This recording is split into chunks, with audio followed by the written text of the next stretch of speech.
Devil at Dusk by Catherine Waltan. Chapter 1. The Stranger in Maplewood.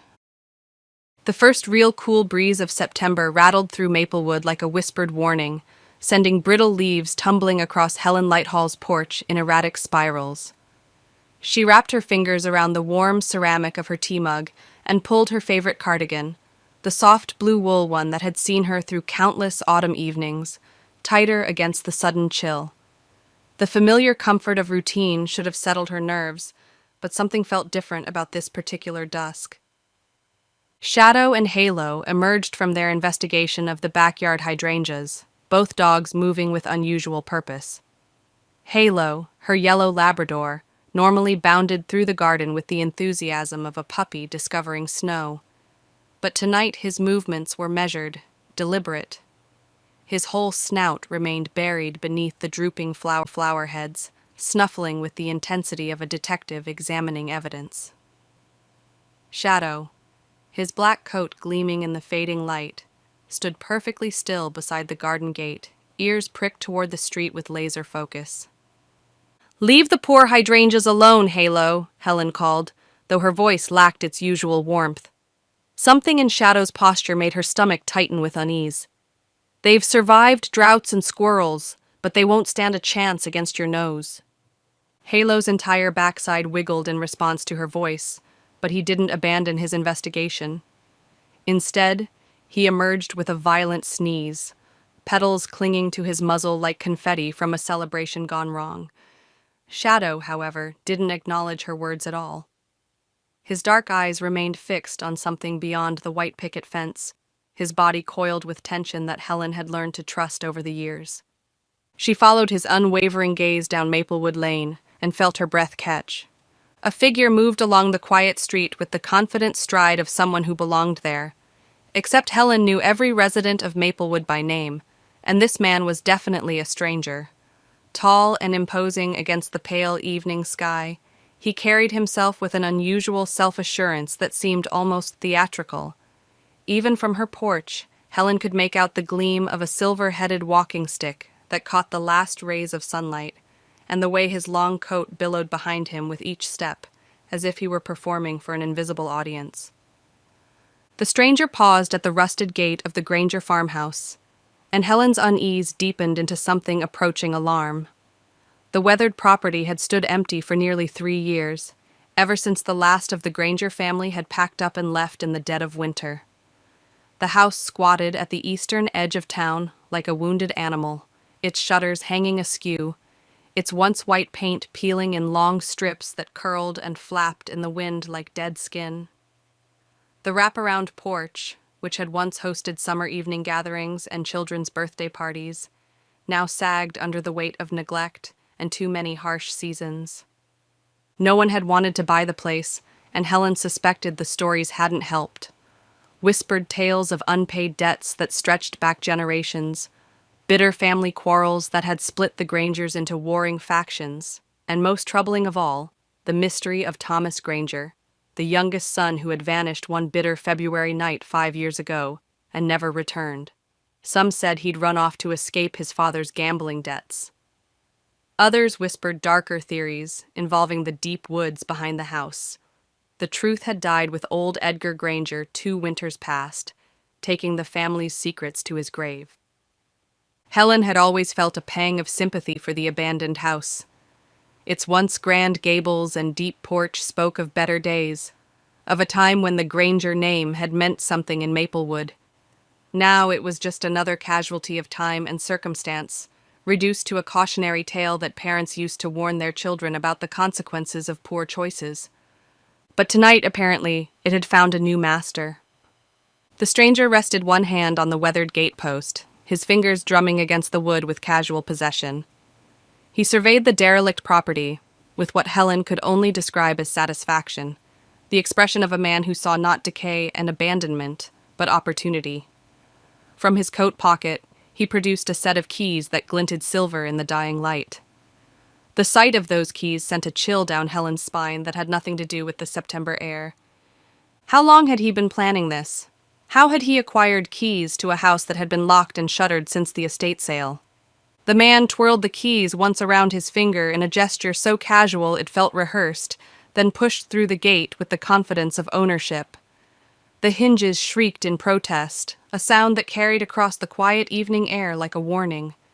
Shadow's growl deepened, becoming audible now, a low rumble that Helen felt more than heard. Halo barked twice, sharp, urgent sounds that made several neighbors' porch lights flicker on. "Quiet, both of you," Helen murmured, though her own instincts echoed their alarm. She had learned to trust her dog's judgment about people, and right now, both animals were broadcasting unmistakable warnings. The stranger didn't glance in their direction, but something about the deliberate pace of his ascent up the porch steps suggested he was acutely aware of being observed. He moved like an actor taking center stage, every gesture calculated for maximum impact. When he reached the front door, he paused, not to fumble with unfamiliar locks, but to savor the moment. Then, with a fluid motion that spoke of practice, he unlocked the door and disappeared into the house's shadowed interior. For several minutes, Helen remained frozen on her porch, tea growing cold in her hands, watching the dark windows of the Granger place. Then, one by one, lights began to appear. First the harsh glare of overhead bulbs in what she remembered as the front parlor, then the softer glow of lamps being positioned with care. The stranger wasn't just taking shelter, he was settling in. The implications hit her like a physical blow. Someone had not only purchased the Granger property, they had done so quietly, without the usual fanfare that accompanied real estate transactions in a town where everyone knew everyone else's business. In Maplewood, houses didn't change hands without weeks of speculation, gossip, and analysis of the new owner's financial status, family connections, and probable motivations for choosing their particular corner of nowhere. Yet this man had appeared like smoke, materializing with keys and confidence and an air of belonging that felt more unsettling than reassuring. Later that evening, after the stranger's lights had settled into a steady pattern that suggested permanent occupancy, Helen walked the dogs down Maplewood Lane. She told herself it was their usual evening constitutional, but her feet carried her inexorably toward the farmhouse. 30 years of reading customers' faces at the bakery had honed her instincts for detecting trouble, and every alarm bell in her system was currently ringing. Shadow padded silently beside her, his usual playful energy replaced by intense focus. Every few steps, he would pause to test the air, nostrils flaring as if analyzing invisible messages carried on the evening breeze. Halo strained toward every interesting scent, the lingering sweetness of Mrs. Patterson's apple pie cooling on a windowsill, the sharp musk of fox that had been marking territory near the hedgerows. But even his enthusiasm dimmed as they approached the farmhouse. The transformation was remarkable and deeply unsettling. In the space of a few hours, the Granger place had shed its air of abandonment like an old coat. The windows that had stared blindly across the lane for years now glowed with warm, inviting light. Someone had even managed to prop up the sagging porch steps and clear away the worst of the debris that had accumulated over 3 years of neglect. But it was the subtle details that made Helen's skin crawl. The man hadn't just moved in, he had prepared. The speed of the transformation suggested either supernatural efficiency or careful advanced planning. Neither option was particularly comforting. As they drew closer, the stranger emerged onto the porch as if summoned by their approach. He had traded the dramatic long coat for a more casual combination of dark vest and rolled shirt sleeves, but the change only emphasized rather than diminished his commanding presence. His forearms, revealed by the rolled fabric, were surprisingly pale against the black vest, giving him an almost ethereal quality in the lamplight. His hair, thick and streaked with distinguished silver, caught the glow from the porch fixture and seemed to shimmer with its own inner light.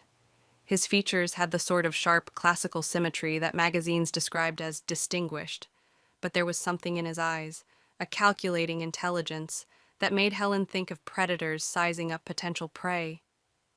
He leaned against the porch railing with studied casualness, surveying the quiet street as if it were his personal domain. When his gaze found Helen and the dogs, his lips curved in a smile that managed to be both welcoming and vaguely threatening. "Good evening," he called, his voice carrying easily across the space between them. The tone was rich, cultured, with just enough warmth to seem genuine. "Lovely dogs you have there." Halo's tail began its automatic politeness routine, beating against Helen's legs in friendly greeting. But Shadow's response was entirely different. His growl deepened until it became a continuous rumble of disapproval, the sound vibrating through his chest and into the leash that connected him to Helen's wrist. "Thank you," Helen replied, keeping her voice neutral and pleasant. "They're good company. Keep me out of trouble most of the time." The stranger's smile widened, revealing teeth that were too perfect, too white. "I can imagine they would be excellent at that. Protective, loyal." His gaze shifted to Shadow, and something flickered in his expression, not irritation at the dog's hostility, but a kind of recognition, as if he understood and even welcomed the challenge, and clearly quite discerning in their judgments. The comment sent a chill down Helen's spine. Most people, when confronted with Shadow's obvious suspicion, tried to win him over with treats or gentle words, or at least expressed some concern about the dog's reaction. This man spoke as if he not only understood Shadow's distrust, but found it amusing. Few strangers read canine behavior so accurately, and fewer still seemed to relish being perceived as a threat. "Are you new to Maplewood?" Helen asked, though the answer was obvious. The question was really a probe, an attempt to gauge how much information he was willing to share. "Indeed I am, Damian Cross." He executed a slight bow that seemed to belong to another century, as if Helen were visiting royalty rather than a retired baker in sensible walking shoes and a favorite cardigan. "I've taken the Granger place. It has considerable potential." Helen nodded politely, filing away both the name and the theatrical gesture. "It certainly has history." "All worthwhile houses do," Damian replied, and there was something in his tone that made the simple statement sound like a threat. "A house without history is merely a shell, don't you think? It's what lingers in the bones of a place that gives it true character." He spoke the words with such calm conviction that Helen felt goosebumps rise along her arms.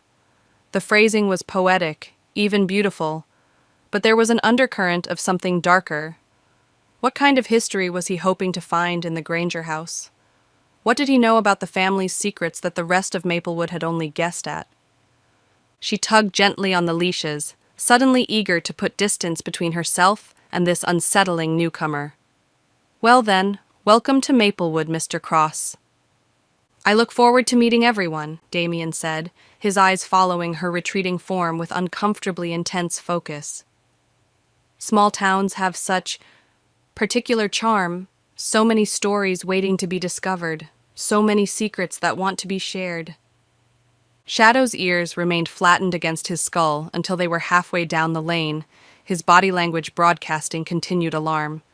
Even Halo seemed subdued, staying close to Helen's side instead of investigating every interesting smell they passed. As they walked home through the gathering darkness, Helen couldn't shake the feeling that Maplewood had just crossed some invisible threshold. The town had always been a place where change came slowly and predictably: births, deaths, marriages, and the occasional new family moving in from the county seat.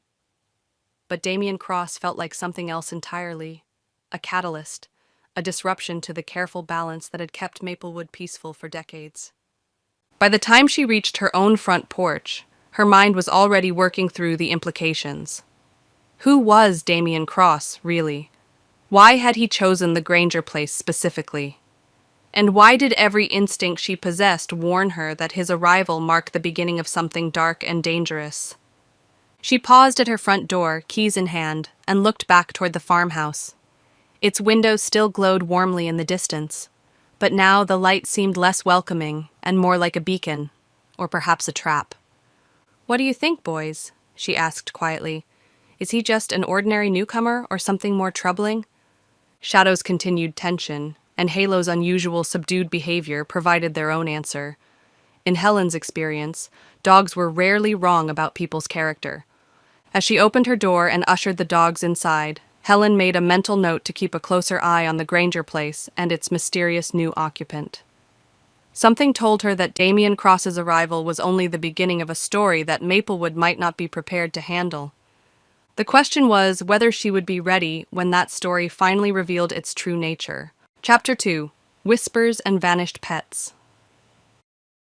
The first whisper came at May Delaney's kitchen table, carried on the steam of chamomile tea and the weight of concern that had been building in Maplewood for 3 days. Helen had arrived with her usual peace offering, a basket of blueberry scones, still warm from the oven, though she suspected her real motivation had less to do with neighborly kindness and more to do with the restless anxiety that had plagued her since Damian Cross's arrival.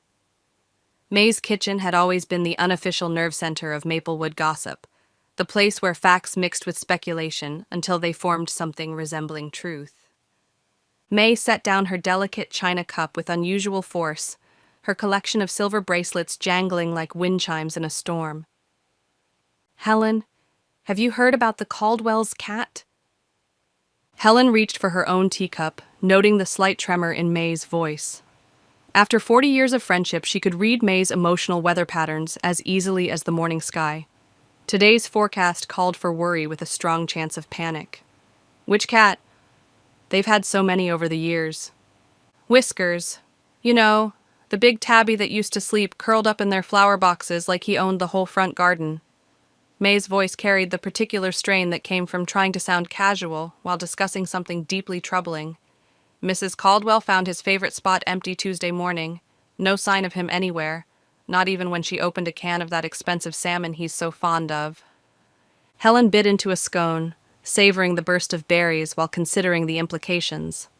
Cats disappear all the time, May. Half the neighborhood's pets turn into midnight wanderers when the mood strikes them.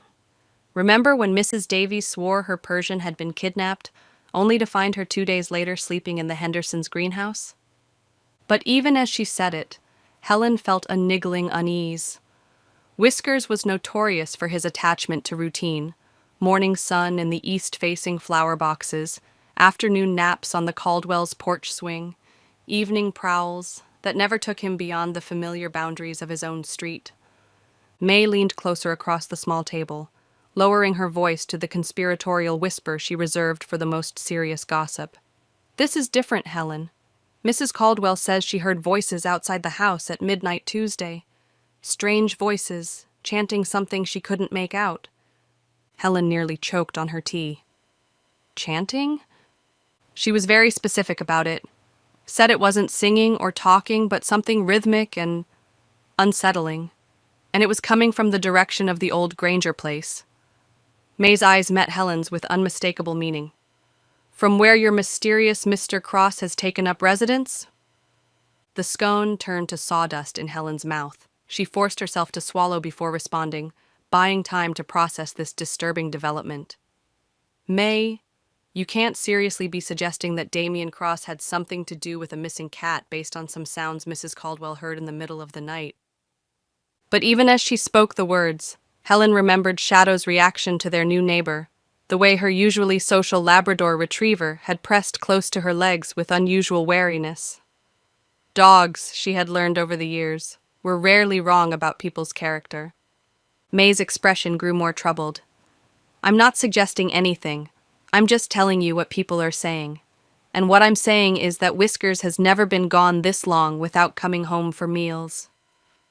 The next morning brought confirmation that Mrs. Caldwell's concerns were not isolated. Helen encountered Mrs. Jacobs outside the post office, clutching her weekly grocery list like a lifeline and radiating the kind of nervous energy that suggested sleepless nights and too much coffee. "Helen, thank goodness," Mrs. Jacobs breathed, adjusting her grip on her shopping basket as if it contained precious cargo rather than mundane necessities. "You haven't seen Chester anywhere, have you? The Hendersons' old beagle?"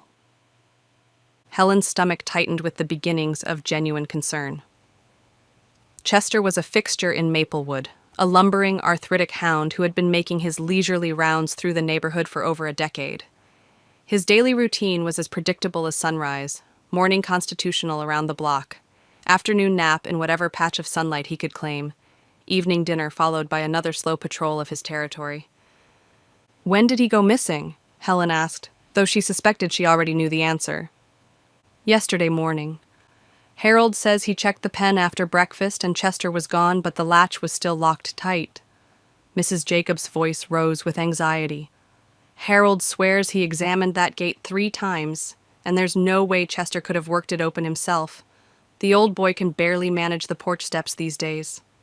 Helen felt the pieces of a disturbing pattern beginning to form in her mind. Did Harold notice anything else unusual? Mrs. Jacobs glanced around nervously, as if afraid of being overheard. He found marks in the dirt around the pen, strange scratches, almost like symbols, and... She hesitated, clearly wrestling with how much to reveal. He won't let the grandchildren play outside until Chester comes home. Says something doesn't feel right about the whole situation. Harold Henderson was not a man given to flights of fancy. A retired carpenter with hands like tree roots and a practical approach to life's challenges, he had built half the porches in Maplewood and could fix anything that didn't require specialized training. If Harold was worried enough to keep his beloved grandchildren indoors, the situation was more serious than a simple case of wandering pets. As Helen walked home, Shadow pressed unusually close to her leg, his ears twitching at every sound. Halo, normally eager to investigate every interesting scent, seemed distracted and kept glancing back toward the direction of the Granger place as if expecting to see something that worried him. By the end of the week, the trickle of missing pets had become a stream of genuine concern that flowed through every conversation in Maplewood. The Petersons prized laying hens, 3 plump Rhode Island Reds that had been the envy of the neighborhood garden club, had vanished from their secure coop overnight, leaving behind only a few scattered feathers and another locked gate that showed no signs of forced entry. At Murphy's General Store, Helen overheard 2 women debating whether the disappearances were the work of wild animals or something more troubling. At the library, Mrs. Callahan mentioned that circulation had dropped because people were reluctant to make the evening walk to return books. Even the monthly ladies' auxiliary meeting had been moved from evening to afternoon, ostensibly to accommodate schedules, but really because no one wanted to be out after dark. The whispers followed a predictable pattern, growing more elaborate and dramatic with each retelling. Cats and dogs, chickens, and even Mrs. Patterson's prize-winning rabbit all vanished without trace, leaving behind only locked gates, strange marks in the dirt, and the growing certainty that something unnatural was stalking the quiet streets of Maplewood. And in every hushed conversation, every worried speculation, one name appeared with increasing frequency: Damian Cross. On Saturday morning, Helen decided to test the growing rumors herself. She clipped the leashes to Halo and Shadow and set off on what she told herself was their usual morning walk, though her route took her deliberately past the Granger farmhouse. The early autumn air carried the crisp promise of changing seasons, and the maples that lined Maplewood streets had begun their slow transformation into a tapestry of gold and scarlet. Under normal circumstances, it would have been the kind of morning that filled Helen with quiet contentment. But as they approached the farmhouse, both dogs displayed behavior that confirmed her growing unease. Shadow's usual confident trot became a wary stalk, his body language radiating tension. Halo, typically eager to investigate every new scent, stayed pressed against Helen's side with unusual caution. The farmhouse itself looked innocent enough in the morning sunlight. Damian had continued his rapid renovation work. The sagging porch steps had been properly repaired, the worst of the peeling paint had been scraped away, and the yard showed signs of recent attention. But there was something about the neatness that felt wrong, as if the house were wearing a mask of respectability over something darker. As they drew closer, Helen became aware of a sound that made her skin crawl, a rhythmic tapping that seemed to come from somewhere behind the house.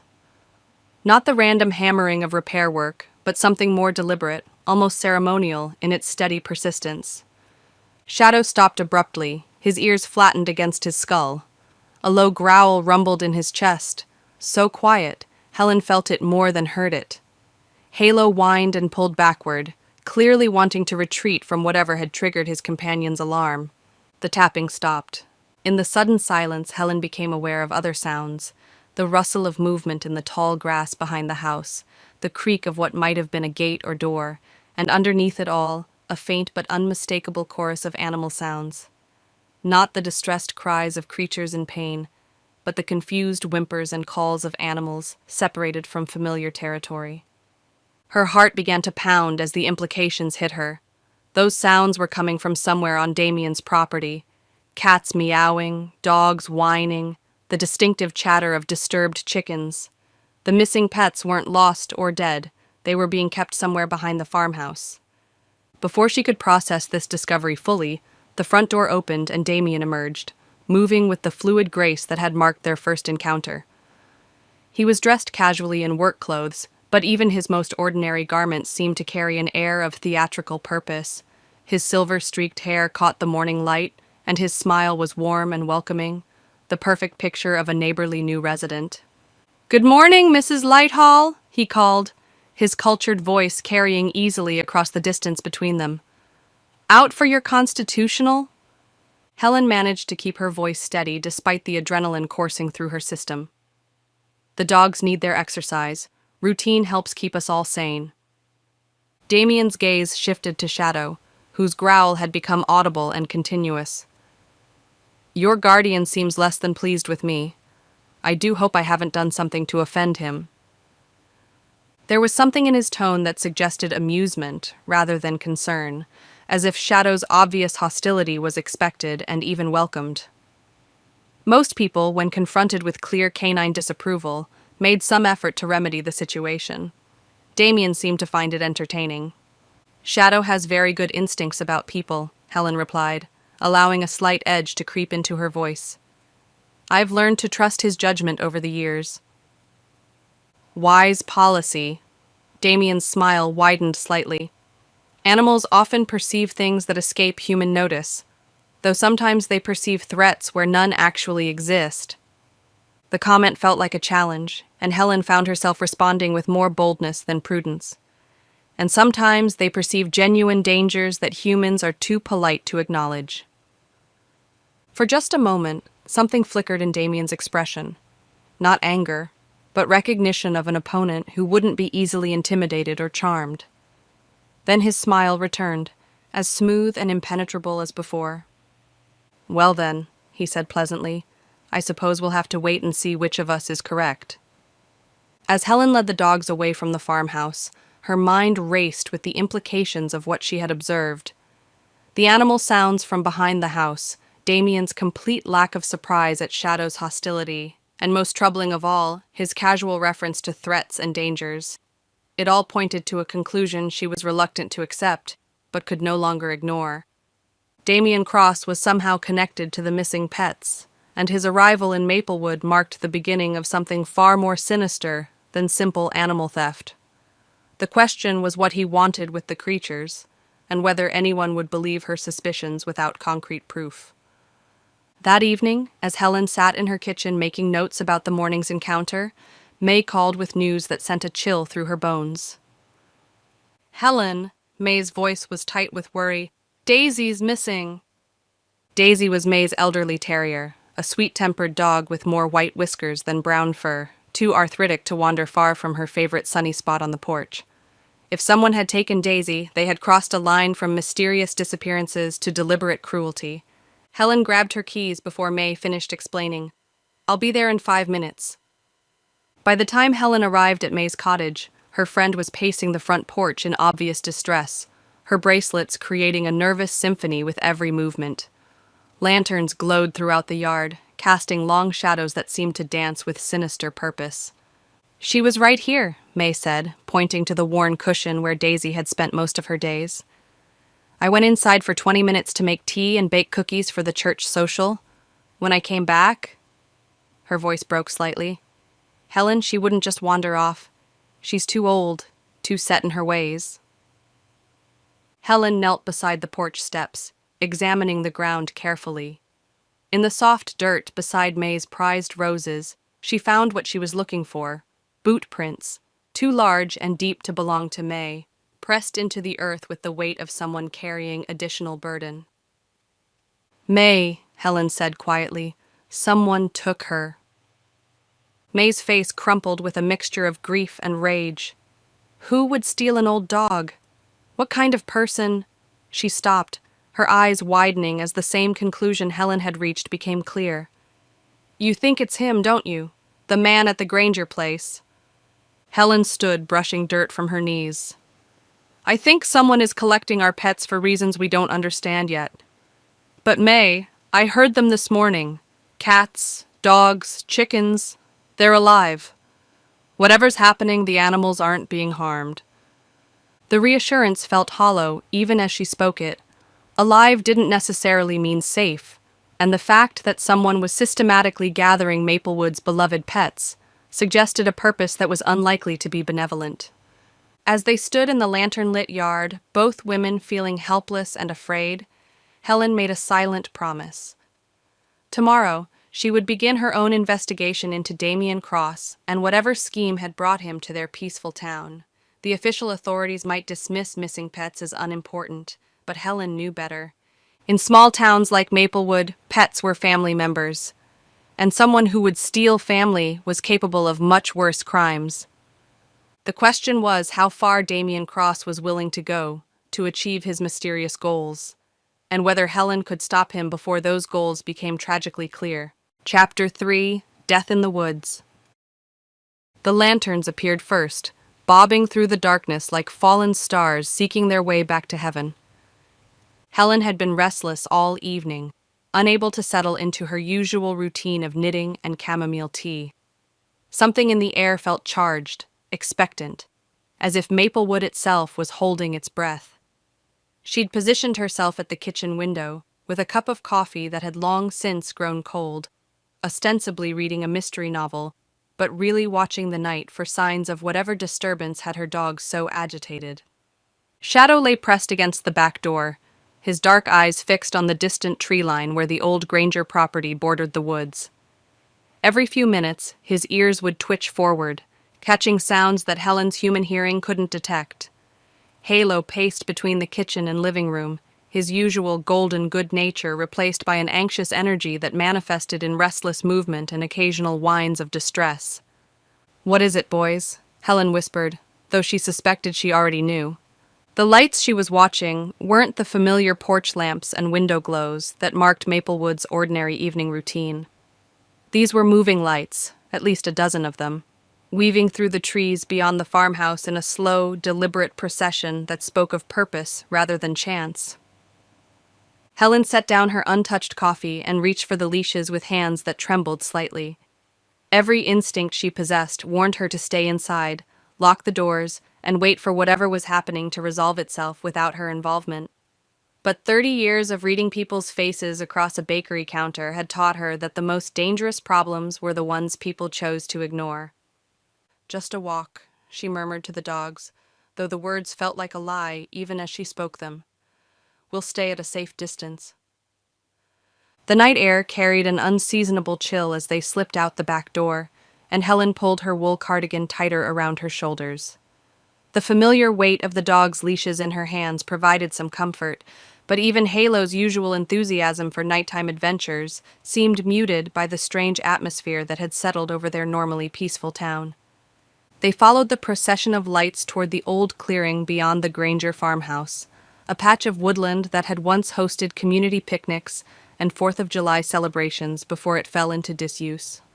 Helen remembered summer evenings when the space had rung with children's laughter and the cheerful chaos of neighborhood gatherings. Tonight, it pulsed with something far more unsettling, whispers and murmured chants that carried on the still air like an ominous incantation. Helen positioned herself and the dogs behind a cluster of oak trees at the clearing's edge, close enough to observe, but far enough to remain hidden in the shadows. What she saw made her blood run cold, with a mixture of fascination and dread. 24 people formed a rough circle around the clearing, their lanterns creating pools of flickering light that transformed familiar faces into something alien and unrecognizable. Helen recognized neighbors she had known for decades: Mrs. Callahan from the library, young Tom Reeves, who delivered groceries for Murphy's store, even Evelyn Dobbins, who rarely left her house except for Sunday church services. Their faces were upturned toward the center of the circle, with expressions of rapt attention that bordered on worship. And at the heart of it all stood Damian Cross. The transformation was remarkable. In daylight, Damian had been merely an unusually charismatic newcomer, with expensive clothes and practiced charm. Under the lantern's glow, he became something far more magnetic and dangerous. His silver-streaked hair caught and reflected the flames until it seemed to possess its own inner fire. His dark coat appeared to absorb the surrounding shadows, making him look like a figure conjured from midnight itself. When he spoke, his voice carried with the precision and authority of someone who had spent years commanding attention from crowds. "We are gathered," Damian intoned, his arms spread wide in a gesture that encompassed the entire assembly, "to remember what others have forgotten, that there is power in the night, truth in the shadows that daylight refuses to acknowledge. Maplewood has hidden too long from its own potential. Tonight, we begin to look beyond the comfortable lies that have kept us small and afraid." The crowd murmured approval, their voices blending into a harmonious response that spoke of rehearsal and preparation. Helen felt her stomach clench as she realized this wasn't a spontaneous gathering. It was an organized ceremony with Damian as its orchestrator and the townspeople as his willing participants. Shadow pressed closer to her side, his body trembling with suppressed tension. A low growl rumbled deep in his chest, so quiet Helen felt it more than heard it. Halo whined softly and pushed against her knee, clearly wanting to retreat from whatever instinct told him was dangerous about the scene before them. The chanting grew louder, more rhythmic, and Helen found herself leaning forward despite her fear, straining to make sense of the words. But before she could decipher their meaning, movement at the edge of the circle caught her attention and drove every other thought from her mind. A man stumbled into the lantern light, his normally confident gait replaced by an unsteady weaving that spoke of distress or disorientation. Helen recognized him immediately. George Pritchard, owner of Murphy's hardware store, a big, cheerful man known throughout Maplewood for his booming laugh and willingness to help neighbors with any project, no matter how small or complex. But tonight, there was no laughter in George's demeanor. His usually ruddy complexion had turned ashen gray, and he clutched at his chest with one hand, while the other reached out as if seeking support that wasn't there. His breathing came in short, sharp gasps that were audible even from Helen's hiding place among the trees. "George?" someone called from the circle, their voice sharp with surprise rather than concern. Helen watched in horror as George took 2 more stumbling steps toward the center of the gathering before his legs gave out entirely. He collapsed onto the leaf-strewn ground, with a sound that seemed unnaturally loud in the sudden silence that had fallen over the clearing. The organized ceremony dissolved into chaos. People surged forward, their lanterns swaying wildly as they rushed toward the fallen man. Voices rose in panic and confusion, creating a cacophony that shattered the night's previous harmony. But through it all, Helen noticed one figure who moved with calm deliberation, rather than alarm. Damian strode to George's side with the fluid grace of someone who had been expecting this development. He knelt beside the prone figure, his expression grave but notably lacking in surprise. When he looked up at the surrounding crowd, his face showed concern, but Helen caught something else in his eyes, something that looked disturbingly like satisfaction. "Give him space to breathe," Damian commanded, his voice cutting through the panic with practiced authority. "The poor man's heart has failed under the strain. The shadows test us all differently, and some are found wanting." Helen felt her own heart begin to race as she processed the implications of Damian's words. There was no shock in his voice, no genuine distress at George's collapse. Instead, he spoke as if this tragedy was part of some larger plan, a necessary sacrifice to whatever dark purpose had brought them all to the woods. She stepped forward before conscious thought could stop her, her years of experience with bakery emergencies overriding her caution. She had seen enough customers faint from low blood sugar or heat exhaustion to recognize when someone needed immediate medical attention rather than philosophical commentary. Pushing through the circle of onlookers, Helen knelt opposite Damian beside George's still form. Up close, the situation was even more alarming than it had appeared from a distance. George's eyes were wide and staring, but they held no awareness of his surroundings. His lips had taken on a faint blue tinge that spoke of oxygen deprivation, and his chest no longer rose and fell with the rhythm of life. But it was the smell that convinced Helen this was no natural heart attack. A bitter, almond-like odor clung to George's lips and clothing, sharp and medicinal in a way that had nothing to do with forest air or lantern smoke.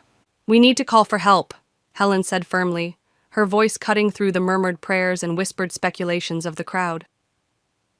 Damian's gaze met hers across George's body, and for a moment she saw something flicker in his expression. Recognition, perhaps, or calculation. Then his mask of concerned authority slid back into place. "It's too late for earthly intervention," he said solemnly. "The night has claimed him, as it claims all who are called to a higher purpose. George's sacrifice will not be forgotten." The word sacrifice hung in the air like smoke from a funeral pyre, and Helen felt every nerve in her body go on high alert. This wasn't grief or shock speaking. This was someone who viewed George's death as part of a larger design. By the time Sheriff Mike Arrington arrived, summoned by one of the more practical members of the crowd, the clearing had taken on the atmosphere of a wake rather than a crime scene. Half the original gathering had melted away into the darkness, leaving only the most devoted of Damian's followers to provide witness statements and moral support. Mike approached the scene with the calm professionalism Helen remembered from their previous encounters with Maplewood's darker mysteries. His flashlight beam swept methodically across the body, the surrounding ground, and the faces of those who remained, cataloging details with the thoroughness of someone who had learned not to take anything at face value. "What happened here?" Mike asked, his notebook already open and ready. "Heart attack," Damian replied smoothly, his voice pitched to carry just the right note of sorrowful acceptance. Poor George was overcome by the intensity of our evening meditation. These spiritual experiences can be overwhelming for those whose hearts aren't prepared.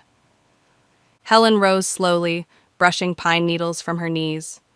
"Sheriff Arrington, I don't believe it was a heart attack." Mike's eyes sharpened with attention. He had worked with Helen long enough to know that her observations were worth taking seriously, especially when they contradicted the convenient explanations offered by obvious suspects. "What did you see?" he asked quietly. Helen lowered her voice, though she could feel Damian's intense gaze fixed on her face. The smell around his lips, bitter almonds, very distinctive, and the way he collapsed, too sudden, too complete. Heart attacks usually involve more struggle, more warning signs. Mike nodded slightly, his expression giving nothing away to the watching crowd. "We'll let the coroner make the official determination. Mr. Cross, I'll need statements from everyone who was present tonight." "Of course," Damian said with a slight bow that managed to be both respectful and somehow mocking. "We have nothing to hide. George came to us seeking enlightenment, and he found peace in the end. That's all any of us can hope for." But Helen caught the gleam in Damian's eyes as he spoke. Not the grief of someone who had lost a friend, but the cold satisfaction of a predator whose trap had worked exactly as planned. The rest of the night passed in a blur of official procedures and whispered conversations. The coroner's van arrived discreetly, George's body was removed with professional efficiency, and statements were taken from the remaining witnesses. But through it all, Helen couldn't shake the feeling that she had just witnessed the opening move in a much larger and more dangerous game. As the crowd finally dispersed and the lanterns were extinguished one by one, Helen found herself walking home through streets that felt fundamentally changed from the peaceful lanes she had known all her adult life. Shadow stayed pressed against her side, his tension never fully relaxing, even as they approached their own familiar porch. Halo trotted close behind, occasionally whining softly as if trying to process what his canine instincts had detected but couldn't fully understand. Once inside her kitchen, Helen sat at the table with a cup of tea she didn't want and tried to make sense of what she had witnessed. George Pritchard had been murdered, she was certain of that now. The bitter smell, the sudden collapse, and most damning of all, Damian's complete lack of surprise at the tragedy all pointed to premeditated killing disguised as natural death. But why George? What threat had the hardware store owner posed to whatever scheme Damian was orchestrating in their peaceful town? And how many other people might be at risk if she couldn't find a way to expose the truth before Damian's influence spread any further? As she sat in the circle of lamplight with her faithful dogs keeping watch nearby, Helen made a promise to George's memory and to her own conscience. She would not let his death be dismissed as the unfortunate result of an overexcited heart. Someone would answer for this crime, and that someone would not be allowed to use Maplewood's trust and innocence as weapons against its own people. The question was whether she could gather enough evidence to convince others of what she had seen before. Damian decided that she, too, had become inconvenient to his plans. Outside her kitchen window, the night seemed deeper and more dangerous than it had just hours before. But Helen Lighthall had faced darkness before, and she would not be intimidated into silence by a man who thought murder could be disguised as mysticism. The real battle for Maplewood's soul was just beginning. Chapter 4: A Town Gripped by Fear. Maplewood was a town that thrived on predictable rhythms: Sunday morning church bells, Tuesday quilting circles at the community center, Friday afternoon markets where neighbors lingered to catch up on the week's small dramas. That steady heartbeat of ordinary life had been Helen's anchor for 30 years, as reliable as her grandmother's sourdough starter, and just as comforting. But after George Pritchard's death, the rhythm faltered and stumbled like a song played in the wrong key. By the following week, the town moved to a different beat altogether, nervous, erratic, punctuated by silences that stretched too long and conversations that ended too abruptly. People hurried down familiar streets after sunset instead of strolling. Shutters closed before supper rather than remaining open to catch evening breezes. Children who had always played freely in front yards now stayed inside after school, their laughter replaced by the blue glow of television screens behind drawn curtains. The strangest manifestation of Maplewood's new anxiety was the lanterns. Helen first noticed them on Wednesday evening as she stood at her kitchen window, watching for signs of the restless energy that had been building since George's funeral. What began as 1 or 2 households carrying oil lamps along the lane had multiplied into processions of 10 or 15 people, walking together through the streets in careful formation. They moved with deliberate slowness, their flames flickering in unison, voices rising and falling in wordless harmonies that drifted through the night air like incantations. Cleansing walks, May explained the next morning over coffee that had grown cold while they both stared out the window at another group forming near the town square. Her silver bracelets clinked nervously as she gestured toward the gathered figures. Damian calls them ceremonies of purification, says the light keeps darkness at bay. She paused to take a sip of her neglected coffee and grimaced at the temperature.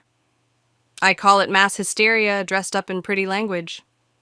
Helen watched the latest procession organize itself with the precision of a military unit. At its center, Damian moved like a conductor guiding an orchestra, his silver hair catching the morning light, his dark coat flowing behind him with theatrical grace. Even from a distance, his presence seemed to magnetize the group, drawing them into formation around him as if he possessed some invisible force of attraction. Look at them, Helen murmured, noting faces she had known for decades transformed by an expression she couldn't quite name, part reverence, part fear, wholly unsettling. They follow him like he's leading them to salvation. Shadow growled from his position by the door, a low rumble of disapproval that had become almost constant since Damian's arrival.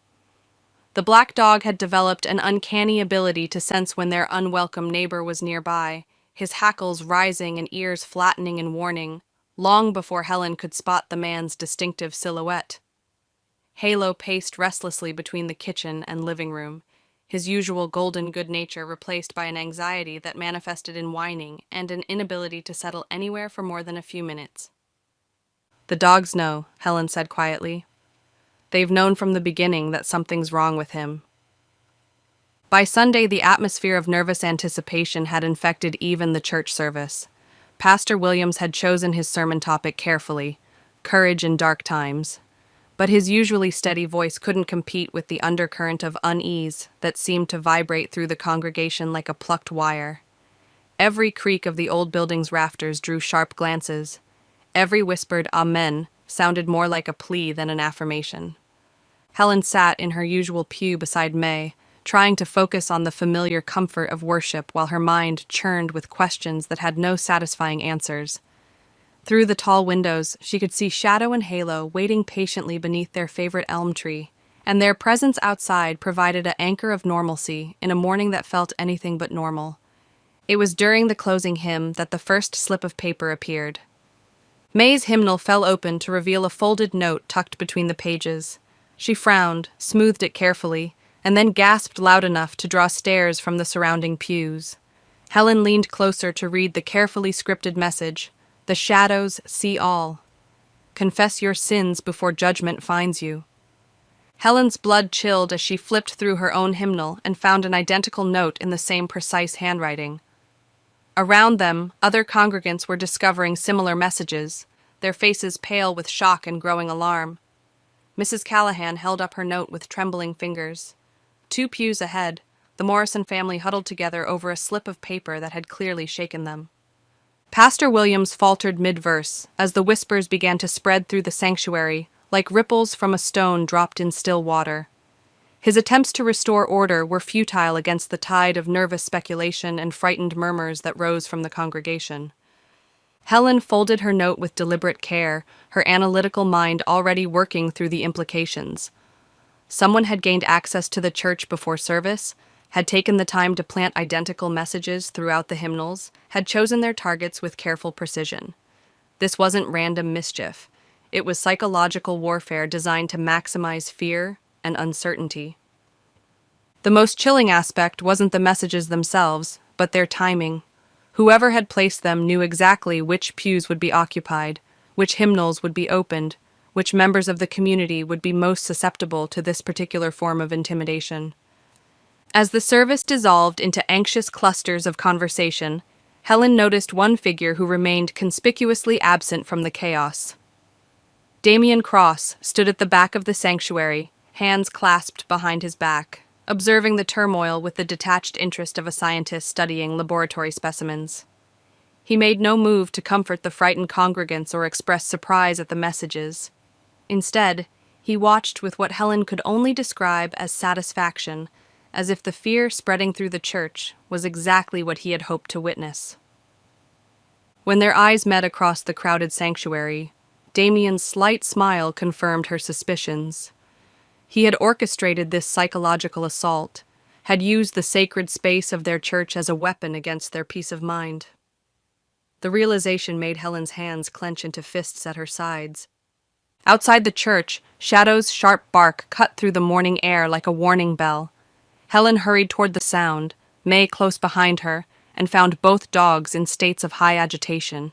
Halo was barking at something beyond the cemetery fence while Shadow stood rigid, his attention fixed on a figure that had been watching from the tree line. By the time Helen followed their gaze, the watcher had melted back into the shadows between the headstones. But she caught a glimpse of dark clothing and silver hair before the figure disappeared entirely, leaving only the certainty that their conversation inside the church had been observed and evaluated. "He's playing games with us," Helen said quietly, her voice tight with controlled anger. "Using our faith against us, turning our sanctuary into his theater." May clutched her hymnal against her chest like a shield. What kind of man uses a church to spread fear? What does he want from us? Helen looked toward the woods, where Damian had vanished, her mind racing through possibilities. "Control," she said finally. "He wants to own our fear, to make us dependent on whatever salvation he's selling." That afternoon brought confirmation that the morning's psychological assault was only the beginning.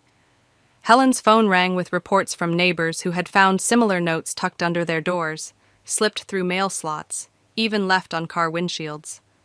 The messages varied slightly. Some warned of divine judgment, others spoke of darkness closing in, but all carried the same underlying threat.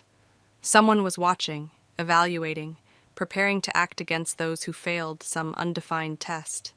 By evening, 3 more families had joined Damian's lantern processions, drawn by promises of protection from the very fears he had been systematically cultivating.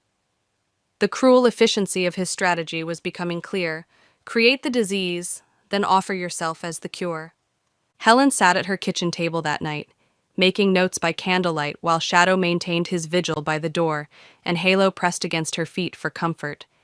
The pattern was emerging with disturbing clarity.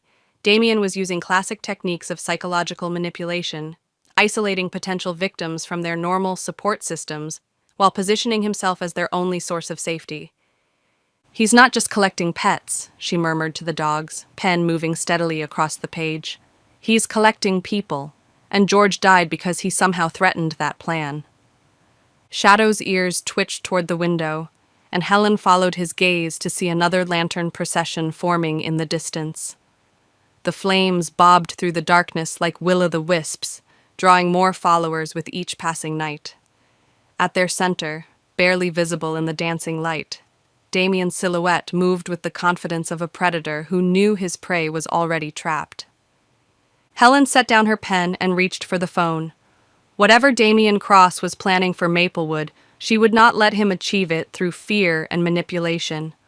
George Pritchard's death demanded justice, and the missing pets deserved to be returned to families who loved them. But first, she needed allies who couldn't be swayed by lanterns and false promises. She needed Sheriff Mike Arrington, and she needed him to understand that their peaceful town was under siege from an enemy who wore the mask of salvation while spreading the poison of terror. As she dialed, Helen could hear the distant sound of chanting drifting on the night air. The voices rose and fell in hypnotic rhythm, carrying with them the dreams and fears of neighbors who had forgotten how to trust their own judgment. Time was running short, and the stakes were higher than missing pets or even one man's murder. The very soul of Maplewood hung in the balance, and Helen refused to let it be sold to the highest bidder in the marketplace of fear. Chapter 5. A Glimpse Behind the Barn. The moon was a pale silver coin hanging in the October sky when Helen made her decision. She had spent 3 sleepless hours pacing her kitchen, weighing caution against conscience, while Shadow maintained his vigil by the back door, and Halo watched her with worried brown eyes that seemed to understand the gravity of whatever she was contemplating. The rational part of her mind, the part that had successfully run a bakery for 23 years without taking unnecessary risks, argued forcefully for staying home, locking the doors, and leaving the investigation to proper authorities. But the louder voice, the one that had been growing stronger since George's death, insisted that proper authorities weren't moving fast enough to prevent whatever Damian Cross was planning for their town. "We're just going for a walk," Helen whispered to the dogs as she reached for their leashes, though the words felt hollow even as she spoke them. A perfectly ordinary evening constitutional. But there was nothing ordinary about the way Shadow's ears pricked forward with intense focus, or how Halo pressed close to her side instead of bounding toward the door with his usual enthusiasm for nighttime adventures. Both dogs seemed to understand that this expedition carried weight and danger that their regular patrols around the neighborhood had never possessed. The night air held the sharp promise of winter as they slipped out through the back gate, and Helen pulled her wool coat tighter around her shoulders. Maplewood lay quiet under the starlight, its windows dark, its streets empty of the lantern processions that had become disturbingly routine.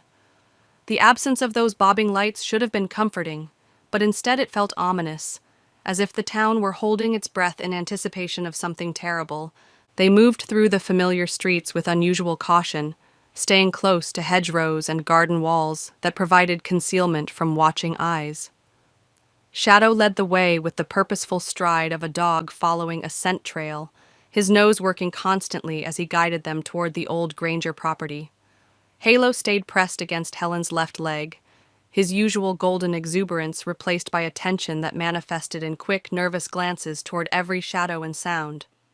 As they approached the farmhouse, Helen felt her pulse quicken with a mixture of anticipation and dread. The building looked deceptively peaceful in the moonlight, windows dark, porch empty, the recent repairs giving it an air of respectable domesticity that belied the sinister purposes she suspected it now served. But it was the barn that drew her attention like a magnet, its weathered boards silver in the starlight, and its doors standing slightly ajar in a way that suggested recent use. The yard smelled wrong. Instead of the ordinary autumn scents of dry leaves and wood smoke, the air carried sharper notes.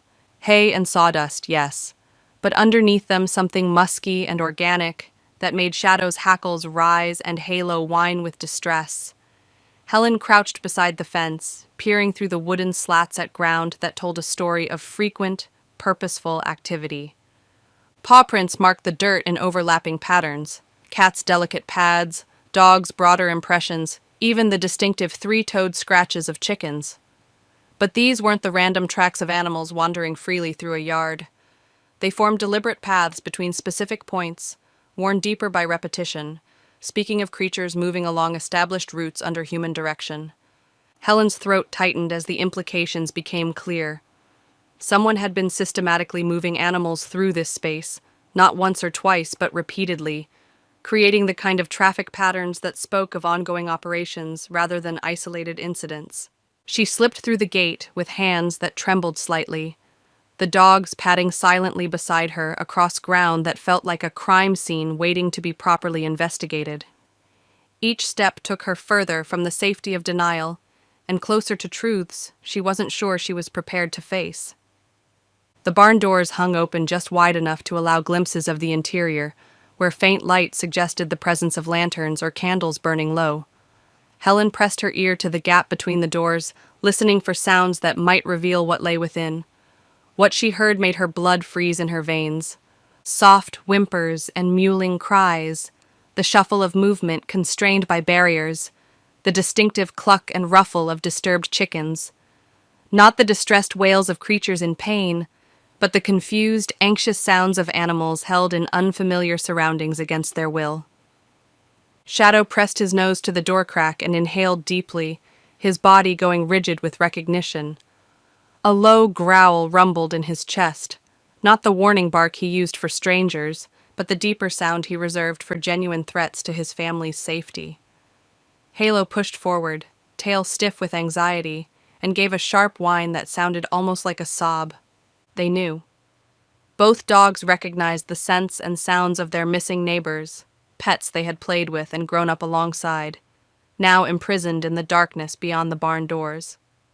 Helen's hands shook as she pushed the door wider, wincing at the rusty squeal of hinges that seemed loud enough to wake the entire county.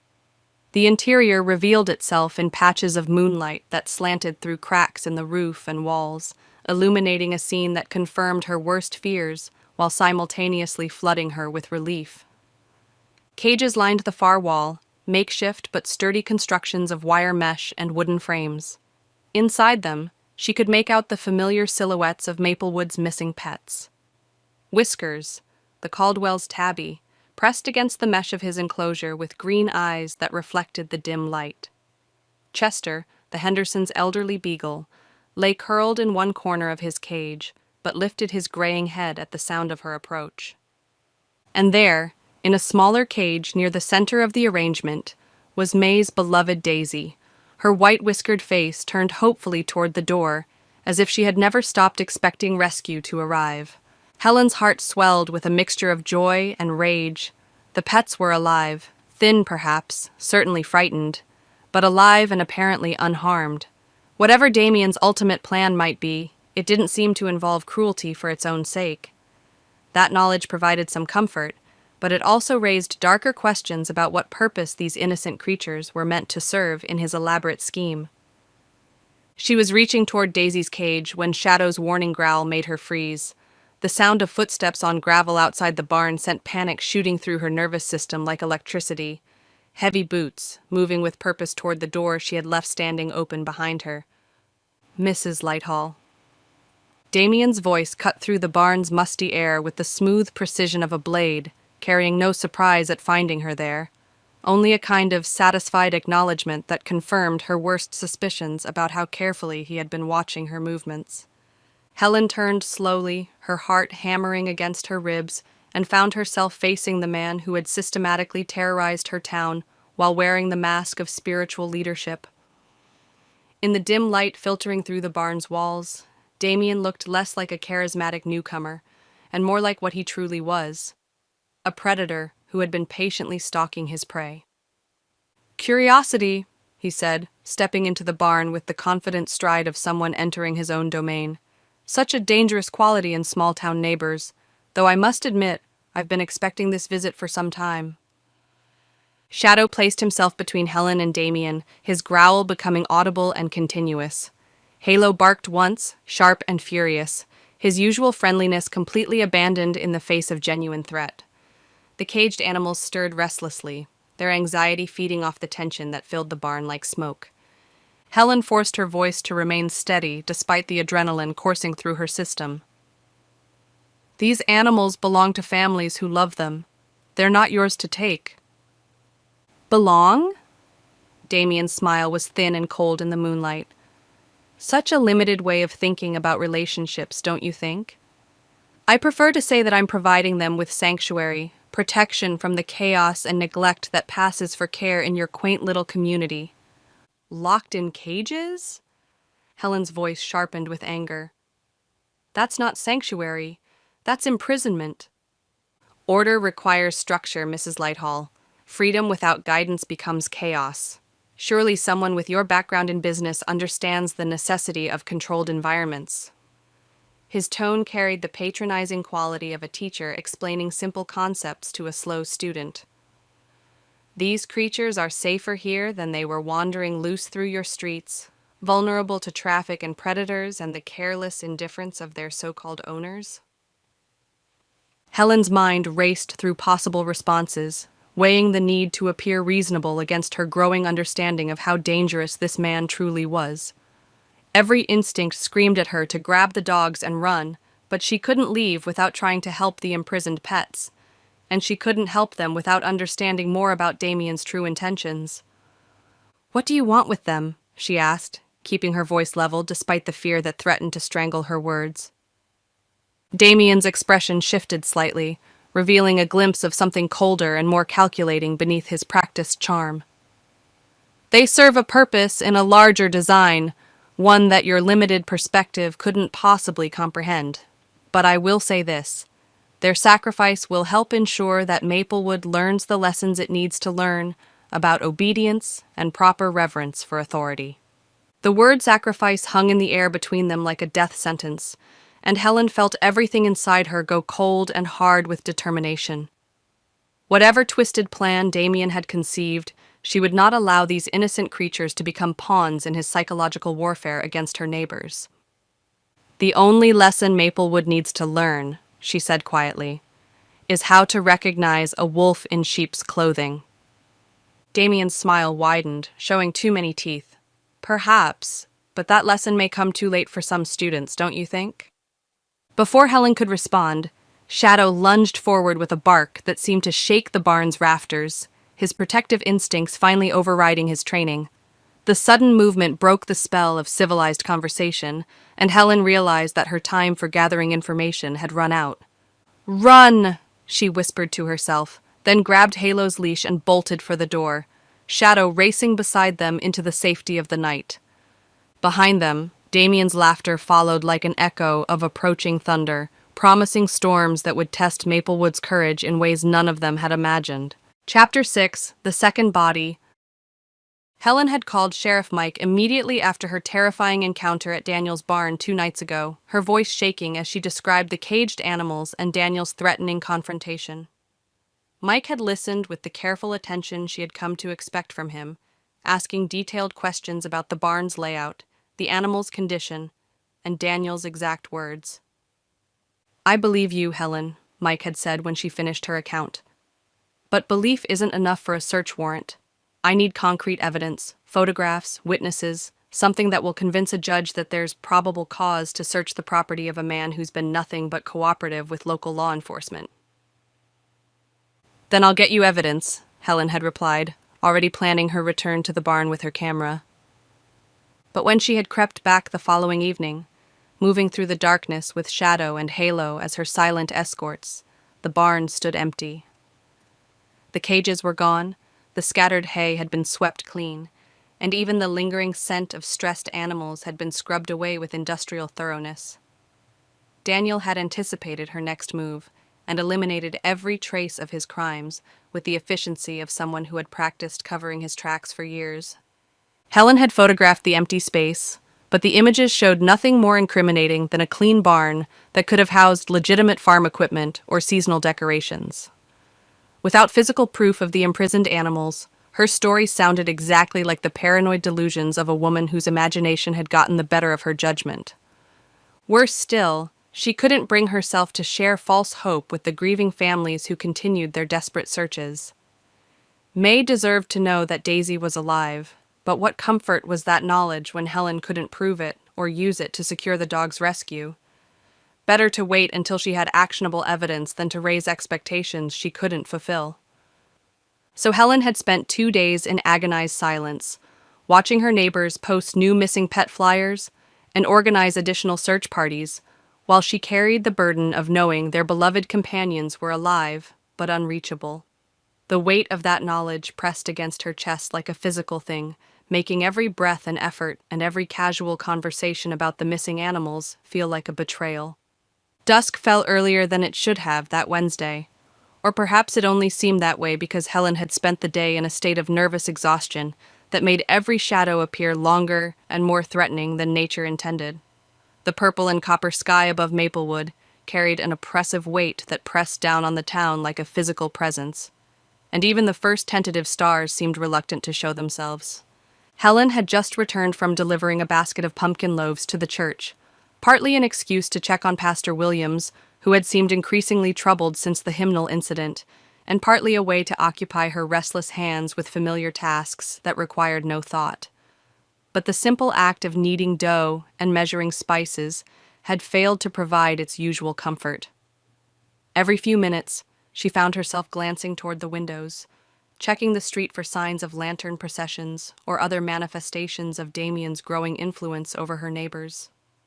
Shadow and Halo felt it too, this atmosphere of impending disaster.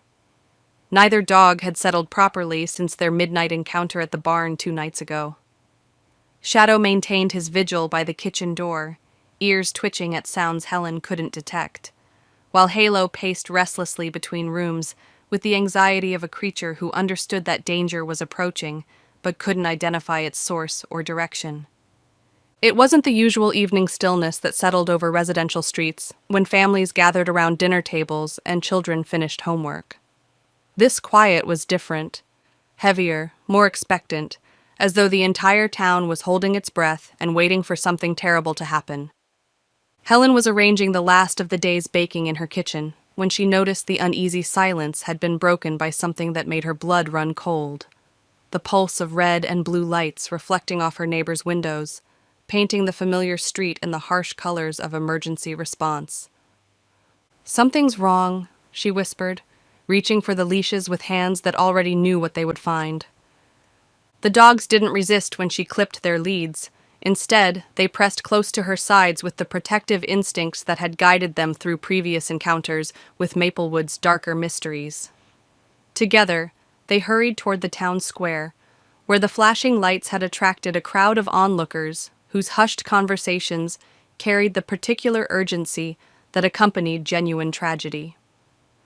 By the time Helen reached the scene, half the town had gathered around a small sedan parked awkwardly near the post office, its driver's door standing open like a mouth frozen in surprise.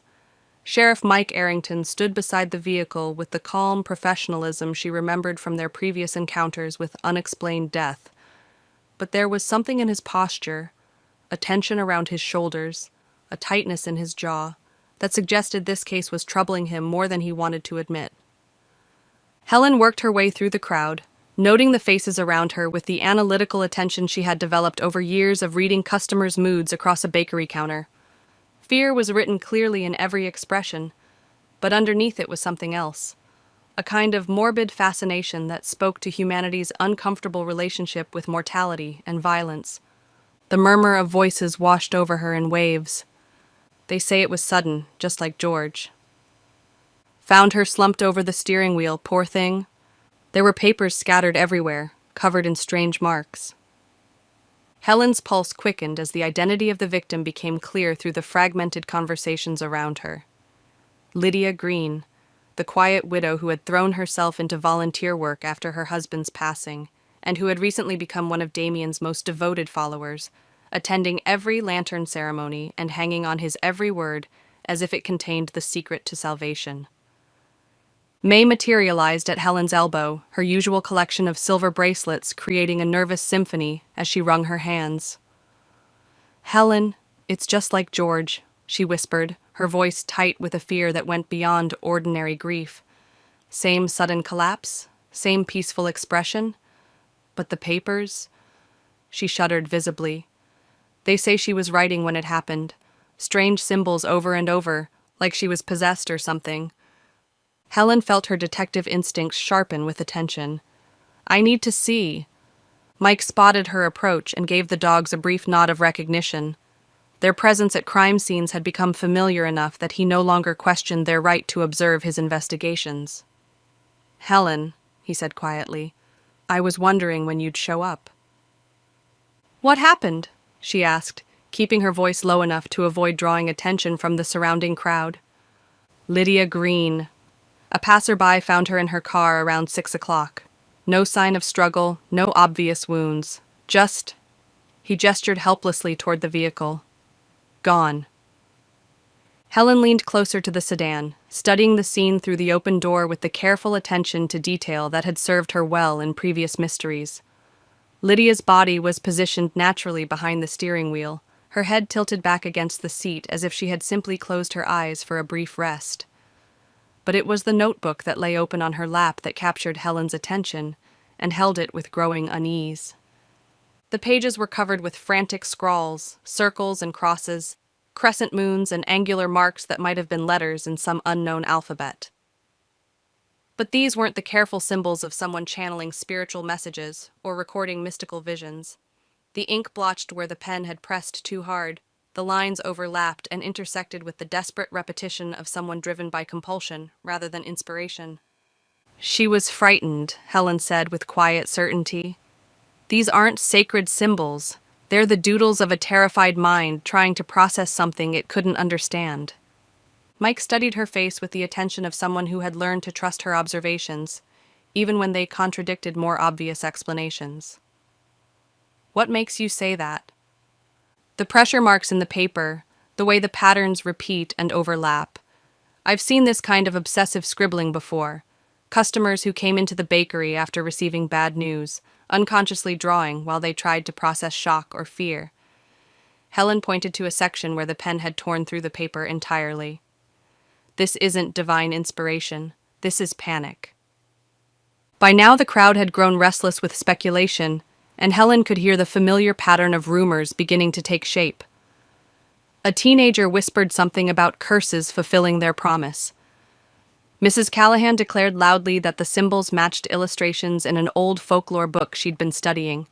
Someone else swore they had seen Damian speaking intensely with Lydia just that afternoon, their conversation apparently serious enough to draw stares from other pedestrians. Helen closed her notebook of mental observations before it could spiral into unproductive speculation. Fear was contagious, and right now Damian was feeding Maplewood a steady diet of carefully crafted terror designed to make rational thought impossible. Mike exhaled slowly, watching the crowd with the weary expression of someone who had seen how quickly whispers could become accepted truth in small communities. "They're already convinced this is some kind of supernatural judgment. If that narrative takes hold, we'll have a full-scale panic on our hands." "Then we don't let it take hold," Helen said firmly. "We look for human explanations to human problems." The coroner's van arrived with the discreet efficiency that marked professional death investigation, and Lydia's body was removed under a hushed commentary of prayers and speculation. Helen noticed that several people crossed themselves as the stretcher passed, while others clutched protective charms or whispered what sounded like incantations designed to ward off evil influences.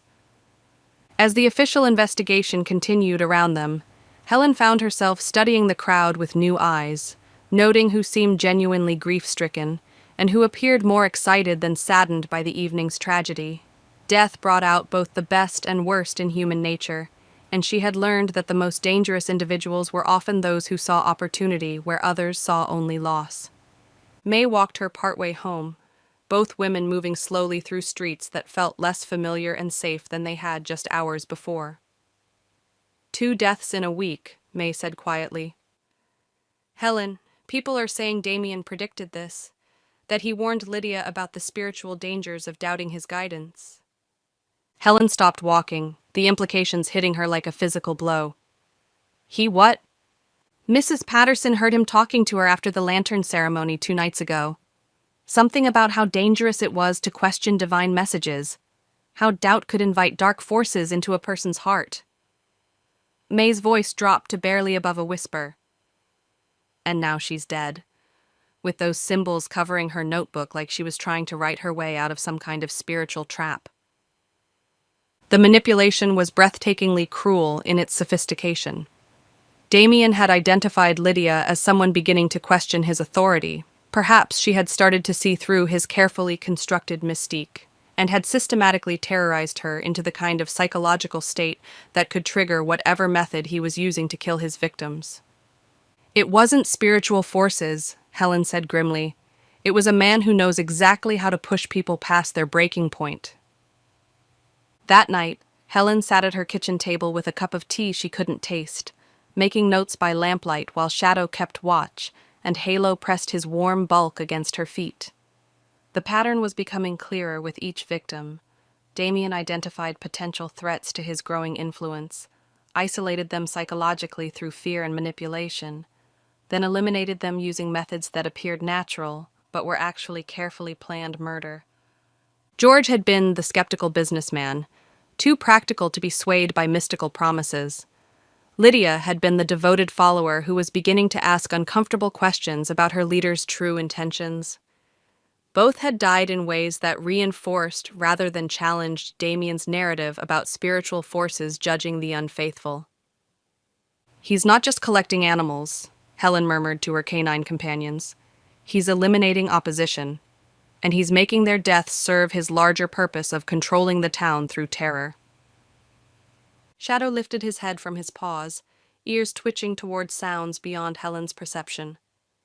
Through the kitchen window, she could see another lantern procession forming in the distance, larger than usual, drawn together by the evening's tragedy, and Damian's promises of protection from the very forces he had unleashed. Helen closed her notebook with a decisive snap. Tomorrow, she would take her suspicions to Sheriff Mike, armed with evidence and logic instead of fear. George and Lydia deserved justice, and Maplewood deserved to be freed from the psychological prison that one manipulative man had constructed around their community. But first, she needed to survive the night and whatever escalation Damian might have planned as his next move in the deadly game he was playing with their lives. Chapter 7. The Mask of Damian Cross. Helen prided herself on being practical above all else. A woman couldn't successfully operate a bakery for 23 years without developing the ability to weigh flour by sight, judge dough consistency by touch, and most importantly, recognize when customers were lying about eating just one cinnamon roll before dinner. Life, she had learned, was equal parts precise measurement and intuitive observation, a combination that had served her well through decades of reading people's faces and detecting the small deceptions that made human relationships both complex and predictable. But something about Damian Cross defied her usual methods of analysis, and that failure troubled her more than she cared to admit. She sat at her kitchen table in the gray light of early morning, steam rising from her mug of chamomile tea, while Shadow maintained his increasingly familiar vigil by the door. Halo had given up his usual morning enthusiasm for investigating garden smells, choosing instead to rest his golden head on Helen's slippered foot with the patient devotion of a dog who sensed his human needed comfort more than entertainment. Her notebook lay open before her, filled with observations that should have formed a coherent picture, but somehow remained frustratingly incomplete. George Pritchard. Heart attack? That wasn't a heart attack. Bitter almond scent suggests poison. Lydia Green. Psychological breakdown followed by sudden death. Signs of extreme stress in her final writings. Missing pets. Alive but imprisoned behind the Granger barn. Being used for unknown purpose. Damian Cross. Too smooth, too prepared, too practiced in his responses to unexpected situations. That final point nagged at her like a splinter under the skin. Every conversation, every gesture, Every carefully modulated expression of concern felt rehearsed, as though Damian were performing a role he had mastered through extensive practice. Helen had encountered enough genuinely charismatic people over the years to recognize the difference between natural magnetism and calculated manipulation. Damian's charm had the artificial perfection of a stage actor who never dropped his character, even in private moments. Which raised the crucial question, who was Damian Cross when he wasn't performing for an audience? Helen closed her notebook with a decisive snap that made both dogs look up with attention. If she wanted to understand Maplewood's dangerous newcomer, she needed to peel away the carefully constructed persona and discover what lay beneath. And in her experience, the best place to find truth about people was in the records they left behind in other places, during other performances of the same basic deception. The Maplewood Library occupied a Victorian brick building that had served the community for over a century, its tall windows and ornate woodwork reflecting an era when public institutions were designed to inspire respect and intellectual curiosity. Helen had been a regular visitor since childhood, first for the adventure stories that had sparked her imagination, later for the cookbooks and business guides that had helped her establish her bakery, and now for the newspaper archives that might hold the key to exposing a murderer. Mrs. Callahan, the head librarian, greeted Helen with the weary smile of someone who had been fielding increasingly strange questions from patrons convinced that their quiet town had become the epicenter of supernatural activity. Her desk was cluttered with books about folklore and mysticism, evidence of the research requests that had been flooding in since Damian's arrival. "Helen, thank goodness for a sensible face," Mrs. Callahan said, accepting the basket of cranberry muffins that Helen had brought as both greeting and subtle bribe. "I've had 3 people this morning asking for information about protective spells and demon identification. Sometimes I wonder if the internet has made people more gullible rather than better informed." Helen settled into the familiar routine of small talk while her mind focused on the task ahead. "I'm actually hoping to do some research myself, but of a more practical nature. I'm curious about our new neighbor's background, where he lived before, what brought him to Maplewood." Mrs. Callahan's expression brightened with the anticipation of someone finally asking reasonable questions. "The newspaper archives are in the back room, and the microfilm machine still works if you're patient with it. Though I should warn you, tracking down information about specific individuals can be time-consuming work." The archive room smelled of old paper and preservation chemicals, scents that Helen found oddly comforting as she settled in for what she suspected would be a long morning of methodical searching. She began with the most recent issues of the regional newspapers, working backward through months of routine stories about high school football games, city council meetings, and the occasionally dramatic dispute over property boundaries. At first, her search yielded nothing relevant to Damian Cross or anyone matching his description. But Helen had learned patience during her years of perfecting complex recipes, and she continued her systematic examination of headlines and photographs with the thoroughness of someone who understood that the most important information was often buried in the least obvious places. It was in a 15-year-old issue of the Marion County Chronicle that she found what she was looking for. The headline was modest, tucked into the regional news section where stories went to avoid attracting too much attention. "Seminary student, dismissed following investigation." But the accompanying photograph, grainy and faded though it was, showed a face that Helen recognized despite the intervening years, and subtle changes that time and careful grooming had wrought. The man in the picture was younger, his hair darker, his features softer with the confidence of someone who believed his charm could overcome any obstacle. But the eyes, those calculating, predatory eyes that had watched her with such uncomfortable intensity during their encounters, were unmistakably the same. Helen read the article with growing excitement and revulsion. Daniel Harker, 24, has been dismissed from St. Bartholomew's Seminary following an investigation into allegations of financial impropriety and fraudulent claims regarding spiritual experiences. Harker, who had been considered a promising candidate for ordination, was found to have fabricated several reported visions and healing incidents, while soliciting donations from congregation members for personal use. Mr. Harker displayed a troubling pattern of manipulation and deception, said Seminary Dean Father Marcus Thompson. While his public speaking abilities and initial charisma were remarkable, we discovered evidence of deliberate fraud designed to exploit the faith and generosity of believers. The investigation, which began following complaints from multiple congregation members, uncovered falsified medical records, staged healing ceremonies, and the misappropriation of nearly $10,000 in donations intended for charitable works. Harker left the seminary before formal disciplinary proceedings could be completed. Helen leaned back in her chair, the implications crashing over her like cold water. Damian Cross was Daniel Harker, a man who had been playing the role of spiritual leader and defrauding believers for at least 15 years. The skills he was now using to manipulate Maplewood had been honed through years of practice on other unsuspecting communities. But if this article was from 15 years ago, what had he been doing in the intervening time? Had there been other towns, other victims, other carefully orchestrated campaigns of psychological manipulation disguised as religious awakening? Helen returned to her systematic searching with renewed energy, now looking for any mention of Daniel Harker, or men matching his description in the years following his expulsion from seminary. What she discovered painted a disturbing picture of a predator who had perfected his techniques through repeated application across multiple communities. A story from 10 years prior, datelined from a town 300 miles away. Faith healer draws crowds, faces questions about methods. The article described a charismatic preacher who had appeared suddenly in the rural community, gathering followers through promises of miraculous healing and spiritual enlightenment. No photograph accompanied the story, but the physical description, tall, silver-haired, commanding presence, fit perfectly. More troubling was the article's conclusion.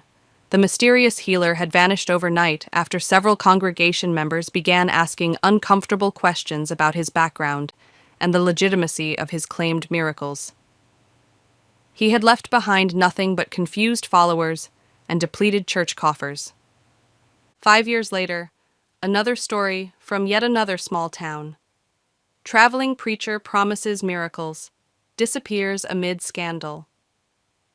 Again, no photograph, but the same pattern: sudden arrival, rapid acquisition of devoted followers, growing influence over community decisions, and eventual disappearance when skeptical voices became too loud to ignore. Helen compiled her findings with the methodical care she had once applied to recipe development, creating a timeline that revealed the scope of Daniel's, long campaign of spiritual fraud and psychological manipulation. Each town had been smaller than the last, more isolated, more vulnerable to the kind of influence he wielded, and in each case, he had vanished before facing serious consequences for his deceptions. But Maplewood was different. Here, he had killed people rather than simply disappearing when his lies became inconvenient. The escalation was both significant and terrifying, suggesting that Daniel Harker had decided to make his final stand in their community rather than continuing his nomadic predation. By the time Helen finished her research and walked home through the familiar streets that now felt charged with new danger, she carried with her the weight of knowledge that changed everything. Damian Cross was not just a con artist or even a simple murderer. He was a serial predator who had spent years perfecting the art of exploiting human faith and vulnerability for personal gain. The question now was whether she could convince Sheriff Mike and the rest of Maplewood's leadership to act on this information before Daniel Harker claimed more victims in his twisted campaign to own their community's soul through fear and false promises of salvation. That evening, Helen sat at her kitchen table with her notebook open to a fresh page, writing carefully. Daniel Harker, age approximately 39, expelled from seminary for fraud 15 years ago. Has operated under various identities in multiple small towns, always following the same pattern. Sudden arrival, rapid accumulation of followers, systematic exploitation of community resources and faith, disappearance when questioned. But in Maplewood, the pattern has changed. Instead of disappearing, he's killing those who threaten his control. George and Lydia died because they represented obstacles to his complete domination of the community. He's not planning to leave this time. He's planning to stay and rule. Shadow lifted his head from his position by the door, ears twitching toward sounds Helen couldn't detect. Through the kitchen window, she could see the familiar bobbing lights of another lantern procession forming in the distance, larger than usual, drawing more participants with each passing night. At the center of that growing crowd, barely visible in the dancing light, walked a man who had been perfecting the art of spiritual deception for over 15 years. But for the first time since his arrival in Maplewood, someone knew exactly who he was and what he had done. Helen closed her notebook and reached for the telephone. Tomorrow, Sheriff Mike would learn that their community's greatest threat wore the face of salvation while harboring the heart of a predator who had finally decided to stop running and start ruling. The mask was about to come off Daniel Harker, and when it did, Maplewood would finally see the true face of evil that had been hiding in plain sight. Chapter 8. Death at the Fairgrounds. The knowledge of Daniel Harker's true identity sat in Helen's chest like a stone she couldn't swallow. 2 days had passed since her discovery in the library archives. 2 days of carrying the weight of 15 years of carefully documented deception, while watching her neighbors fall deeper under the spell of a man who had perfected his predatory techniques across half a dozen communities. She had called Sheriff Mike immediately after leaving the library, her voice tight with urgency as she explained what she had uncovered. But bureaucracy moved at its own glacial pace, even when faced with evidence of serial fraud and suspected murder.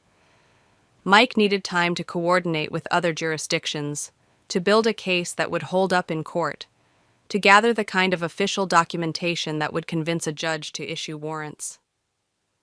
"I believe you, Helen," he had said during their conversation that morning. "But we need to do this right. A man like Harker, or Cross, or whatever he's calling himself, doesn't stay free for 15 years without learning how to exploit legal loopholes. One procedural mistake and he walks away to start over somewhere else." Meanwhile, Daniel continued his careful cultivation of Maplewood's fear and faith. The lantern processions had grown larger each night, drawing participants from neighboring townships who came seeking protection from whatever spiritual darkness Daniel claimed was threatening the region. His influence spread like ripples in still water, each convert carrying his message to family and friends who hadn't yet experienced his magnetic presence firsthand. Helen had spent the morning baking with more intensity than usual, her hands needing familiar work, while her mind churned through possibilities and contingencies. The rhythm of measuring and mixing provided some comfort, but every few minutes she found herself glancing toward the window, watching for signs of whatever move Daniel might make next. The Maplewood Fairgrounds had always been the heart of the community's seasonal celebrations, and today's Harvest Festival should have been a joyous occasion. Golden October sunlight streamed through the oak trees that bordered the field, illuminating displays of prize-winning pumpkins and elaborate scarecrows that local families had spent weeks perfecting. The air carried the mingled scents of caramel apples, wood smoke, and the last lingering sweetness of autumn roses. But as Helen walked through the gates with Shadow and Halo flanking her like protective escorts, she immediately sensed the undercurrent of tension that had nothing to do with friendly competition over who had grown the largest butternut squash. Daniel's influence was everywhere, subtle but pervasive. Half the vendor booths displayed lanterns tied with dark ribbons, symbols he had introduced as protective talismans for his followers. A group of women moved through the crowd distributing pamphlets about spiritual cleansing and protection from dark forces. Even Mrs. Patterson's famous apple pie booth had been decorated with candles, arranged in patterns that looked disturbingly similar to the symbols Helen had seen in Lydia Green's frantic notebook scribblings. Shadow pressed closer to her leg as they navigated through the crowd, his usual confidence replaced by alert wariness. His ears twitched constantly, tracking sounds and movements that Helen's human senses couldn't detect. Halo stayed uncharacteristically close to her other side, his yellow coat bristling with anxiety as familiar scents became overlaid with the stress pheromones of animals and humans operating under unusual pressure. "This isn't right," Helen murmured to her canine companions, noting how conversations seemed to die when certain people approached, how groups of neighbors who had been friends for decades now watched each other with suspicious eyes. "He's turning us against ourselves." Near the main stage, Daniel held court like a magnetic pole, drawing iron filings into alignment around his presence. He had dressed more casually than Helen had previously seen him, dark jeans and a wool sweater instead of his theatrical coat. But the change only made his natural charisma more apparent. Without the barrier of formal clothing, his gestures seemed more intimate, his smile warmer, his voice carrying the authority of someone speaking to trusted friends rather than strangers. Standing just behind Daniel, partially hidden in his shadow, was a figure that made Helen's blood run cold with recognition. Robert Dwyer, Maplewood's mild-mannered bookkeeper, clutched a ledger to his chest with the desperate grip of someone carrying either salvation or damnation. His usually neat appearance was disheveled, his clothes wrinkled as if he had slept in them, and his eyes held the particular wildness of someone operating under extreme stress. Helen had known Robert for over a decade, had watched him carefully balance the books for half the businesses in town with meticulous attention that made him invaluable to anyone dealing with complex finances. He was precisely the kind of person who would notice discrepancies in donations, irregularities in spending patterns, or the kind of financial manipulation that a man like Daniel would need to fund his elaborate operations, which meant Robert had become dangerous to Daniel's plans. As the afternoon wore on, Helen found herself gravitating repeatedly toward the area where Robert stood, hoping to catch his eye or find an opportunity to speak with him privately. But every time she approached, Daniel's attention seemed to shift in her direction, with the uncanny awareness of a predator sensing potential interference. Their eyes would meet across the crowd, and she would see recognition there, not just of her presence, but of her growing understanding of his true nature. It was during the pie judging contest that Helen noticed Robert beginning to show signs of genuine distress. His face had gone pale despite the warm afternoon sun, and he kept reaching up to tug at his collar as if his clothing had become uncomfortably tight. Sweat beaded on his forehead despite the mild temperature, and his breathing seemed labored in a way that suggested either panic or physical illness.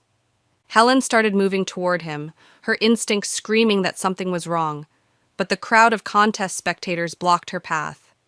She watched in growing alarm as Robert swayed on his feet, one hand pressed to his chest, the other still clutching his ledger with white-knuckled determination. "Robert!" someone called from the crowd, their voice sharp with concern. But it was too late. Robert collapsed backward onto a picnic table that had been set up behind the main judging area, his body convulsing briefly before going completely still. The ledger flew from his hands, its pages scattering across the ground like fallen leaves, and Helen caught a glimpse of columns of numbers and careful notations in his precise handwriting before the papers were trampled by the crowd rushing to help. The scene dissolved into chaos. People screamed and pushed forward.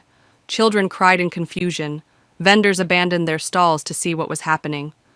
But through the pandemonium, Helen kept her attention focused on two crucial details that most observers would miss in their shock and confusion. First, Daniel's reaction to Robert's collapse was notably lacking in genuine surprise or concern.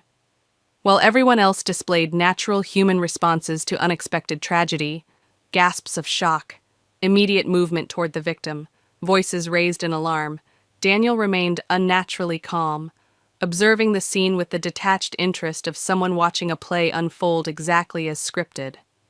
Second, and more damning, was what Helen saw on the ground near Robert's feet.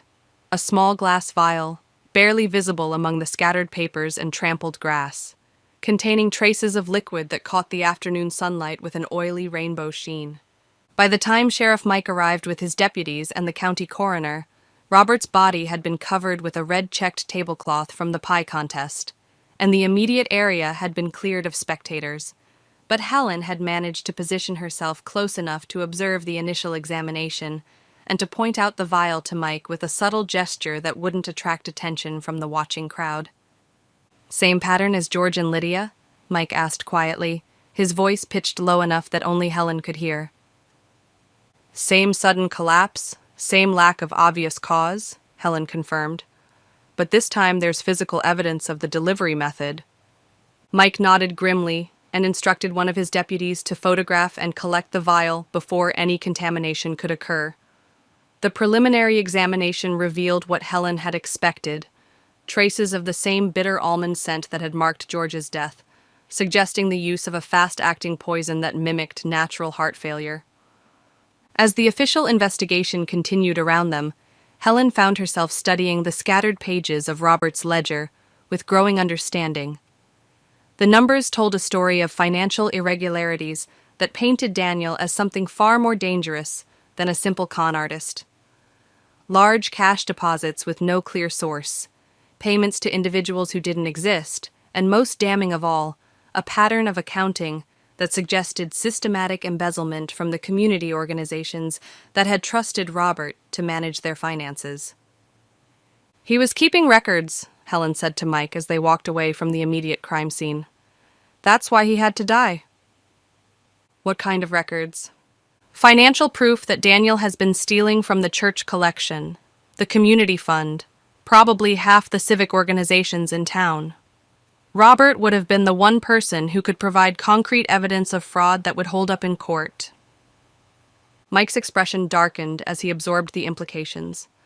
"So our spiritual leader is running an organized financial scam, using murder to eliminate anyone who gets too close to exposing him." "It's worse than that," Helen said, thinking of the caged animals she had discovered and the psychological manipulation she had witnessed. "The money is just fuel for a larger operation. He's trying to own this entire community, financially, emotionally, spiritually, and he'll kill anyone who threatens that plan." The coroner's van carried Robert's body away as the fairgrounds slowly returned to a subdued version of their afternoon activities. Families packed up their displays with unusual haste, conversations remained muted, and more than one person cast nervous glances toward the spot where Robert had fallen. Helen walked home through streets that looked the same in the gathering dusk, but felt fundamentally altered by another death, another family that would wake tomorrow to devastating loss. That night, as she sat at her kitchen table, making notes about Robert's murder and its implications for exposing Daniel's conspiracy, she felt time pressing against her like a physical force. 3 people had died, families were being held emotionally hostage by their missing pets, and a growing percentage of the community was falling under the influence of a man who used spiritual language to disguise criminal intent. Unless she could find a way to connect the dots for Sheriff Mike, and for the community as a whole, Maplewood might discover one morning that it had been completely conquered by a predator who turned faith into fear and love into leverage for control. The stakes had never been higher, and Helen suspected that Daniel's next move would be designed to eliminate the one remaining threat to his complete domination of their community, herself. Chapter 9: The Night of Shadows. The evening air carried the weight of approaching winter as Helen stood on her front porch, watching dark clouds gather above Maplewood like an army preparing for siege. 3 days had passed since Robert Dwyer's murder at the fairgrounds, 3 days during which Sheriff Mike had worked around the clock to coordinate with state and federal authorities, while Daniel Harker continued his systematic conquest of their community's soul. The temperature had dropped 15 degrees since sunset, and the wind that rattled through the bare maple branches held a bite that promised the first frost of the season. But it wasn't the weather that made Helen pull her wool coat tighter around her shoulders. It was the knowledge that tonight would determine whether Daniel's carefully orchestrated campaign would finally be exposed, or whether Maplewood would wake tomorrow under the complete control of a man who had spent 15 years perfecting the art of spiritual terrorism. Shadow pressed against her knee, his dark eyes fixed on the distant glow emanating from the direction of the old Granger property. His body thrummed with tension that Helen could feel through the fabric of her coat, and every few seconds his ears would swivel toward sounds that her human hearing couldn't detect. Halo paced the length of the porch with uncharacteristic agitation, his usual composure replaced by anxiety that manifested in soft whines and an inability to settle anywhere for more than a few moments. "I know, boys," Helen whispered, her voice barely audible above the wind. "Tonight feels different, like everything that's been building is finally going to break open." The lights she was watching weren't the familiar porch lamps and window glows that normally marked Maplewood's evening routines. These were moving lights, dozens of them, arranged in a procession that stretched from the farmhouse deep into the woods beyond. Lanterns swayed in rhythm with their carriers' steps, creating patterns of illumination that seemed almost hypnotic in their deliberate choreography. Helen had spent the day in controlled preparation, knowing that Sheriff Mike's investigation was reaching its critical phase. The financial evidence from Robert's scattered ledger had provided the concrete proof needed to secure warrants, while her research into Daniel's past had given law enforcement the broader pattern they needed to build a federal case. But bureaucratic justice moved slowly, and Daniel had demonstrated his willingness to kill anyone who threatened his plans. The irony wasn't lost on her that Daniel's own hubris might provide the key to his downfall.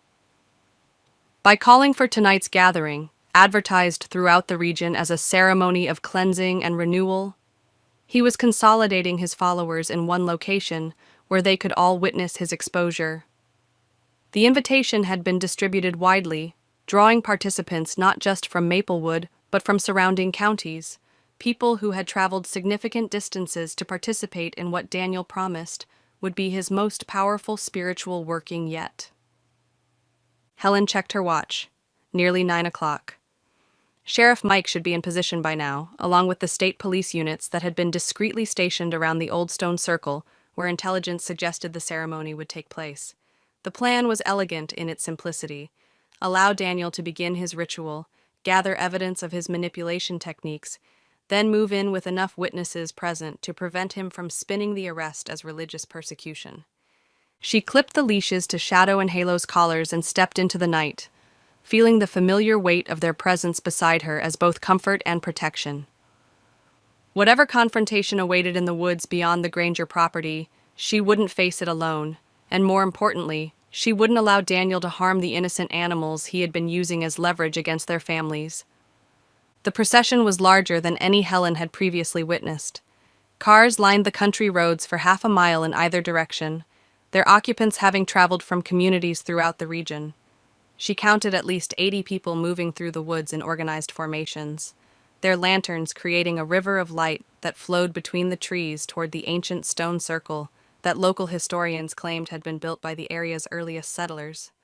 Helen remembered childhood stories about the circle, tales of community gatherings and seasonal celebrations from the days when Maplewood was little more than a collection of farms scattered around a crossroads. The weathered granite blocks had been abandoned for decades, their original purpose forgotten in favor of more convenient locations for public events. But tonight, they had been transformed into something that looked disturbingly like an altar, with additional stones arranged in intricate patterns and dozens of candles burning in carved niches. At the head of the procession, Daniel moved with the confident stride of a general leading his troops into battle. But it was what Helen saw at the rear of the formation that made her blood freeze. A covered wagon being pulled by 4 of Daniel's most devoted followers, loaded with what could only be animal cages hidden beneath heavy tarps. The missing pets were being brought to whatever climactic ceremony Daniel had planned, their presence serving as both hostages and sacrificial offerings in his twisted theater of spiritual dominance. Shadow's growl became audible, a low rumble of protective fury that vibrated through his chest and into the leash connecting him to Helen's wrist. Halo barked once, sharp and urgent, his voice cutting through the night air like a warning bell. The sound drew several heads from the rear of the procession, and Helen quickly pulled both dogs deeper into the shadows of the trees bordering the path. They followed the procession at a safe distance, moving parallel to the main group while staying hidden in the darker spaces between the lantern's reach. The destination became clear as they climbed the gentle slope toward the stone circle, and Helen felt her heart sink as she realized the full scope of Daniel's manipulation. This wasn't just a spiritual ceremony. It was a psychological masterpiece designed to cement his authority over everyone present while demonstrating his power over the things they loved most. Daniel stood at the center of the circle, his arms raised toward the star-filled sky, his voice carrying clearly across the assembled crowd. Brothers and sisters, we gather tonight not merely to seek enlightenment, but to demonstrate our commitment to the truth that has been revealed to us. For too long, this community has been plagued by doubt and fear, infected by those who would rather cling to comfortable lies than embrace the difficult path of spiritual growth. The crowd murmured approval, their voices blending into harmonious responses that spoke of rehearsal and careful preparation. Helen felt her stomach clench as she recognized neighbors and friends among the faces turned toward Daniel with expressions of absolute devotion. But doubt, like all infections, requires treatment, Daniel continued, his tone shifting to something harder and more commanding.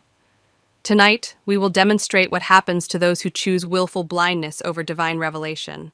Tonight, we will show the cost of refusing the gift of guidance that has been offered so freely. Helen's blood turned to ice as she realized what Daniel was planning. This wasn't just a ceremony to consolidate his power. It was a public trial, a theatrical demonstration designed to terrify his followers into absolute compliance by showing them the fate that awaited anyone who dared to question his authority. The covered wagon was wheeled to the center of the circle, and Daniel's followers began removing the tarps with ceremonial deliberation. One by one, the missing pets were revealed in their wire enclosures, cats and dogs, chickens and rabbits, all of them clearly stressed by their confinement, but alive. Helen spotted May's beloved Daisy pressing against the mesh of her cage. The elderly terrier's white-whiskered face turned hopefully toward the crowd as if she still believed rescue might come. "These innocent creatures," Daniel announced, his voice carrying the particular authority of someone speaking absolute truth to devoted believers, "have been held in protective custody while we waited for their owners to demonstrate proper reverence and obedience. Tonight, they will be returned to families that have proven their worthiness through faith, or they will serve a higher purpose as examples of what befalls those who persist in rebellion against divine will." The threat was unmistakable, delivered with the same smooth confidence that had marked all of Daniel's manipulations.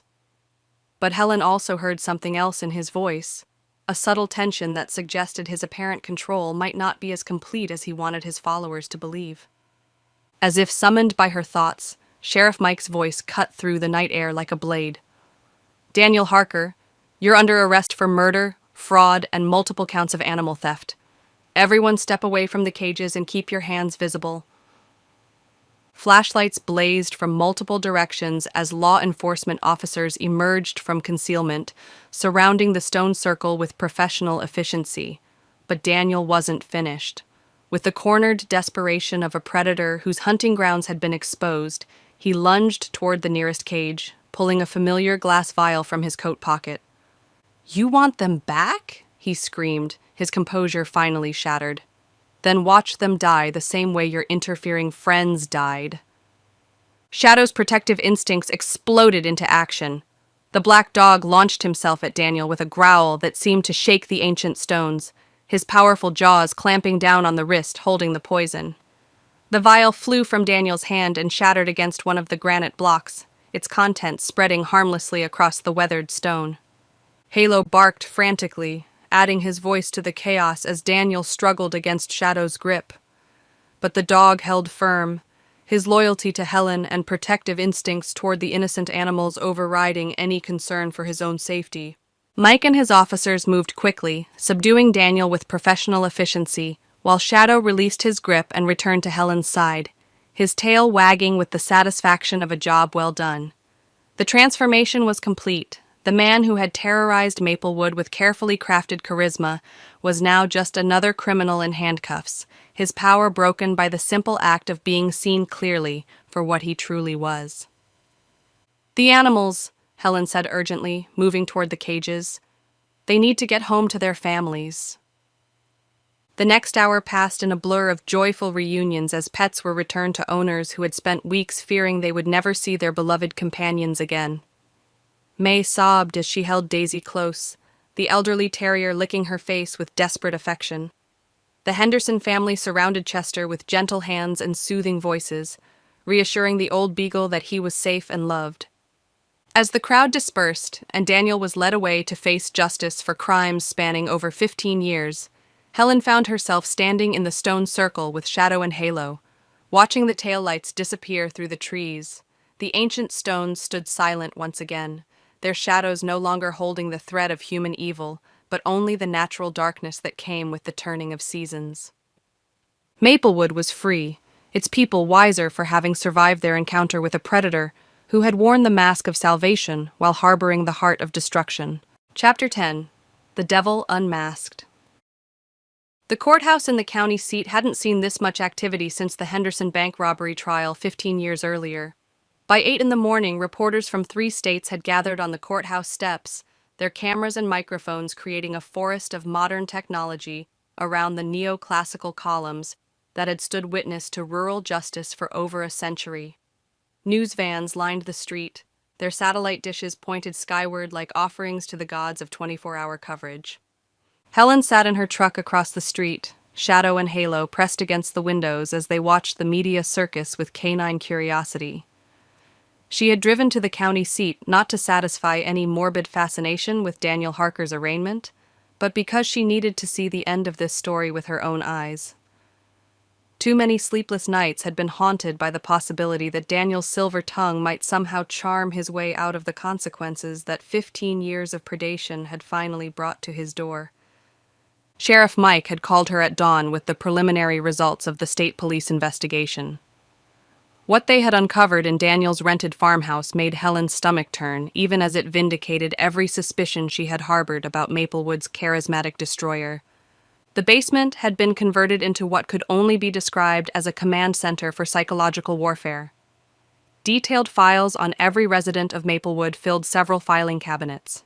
Their financial situations, family relationships, personal vulnerabilities, and psychological weak points all cataloged with the clinical precision of a predator studying prey. Photographs taken with telephoto lenses showed intimate moments of grief, celebration, and ordinary daily life, annotated with notes about how each image could be exploited for maximum emotional impact. Most disturbing of all were the journals Daniel had kept, documenting his techniques for what he called spiritual subjugation. Page after page detailed methods for identifying potential followers, isolating them from their support systems, and gradually replacing their independent judgment with absolute dependence on his authority. The entries read like a how-to manual for cult creation, written by someone who had refined his methods through years of practice on unsuspecting communities.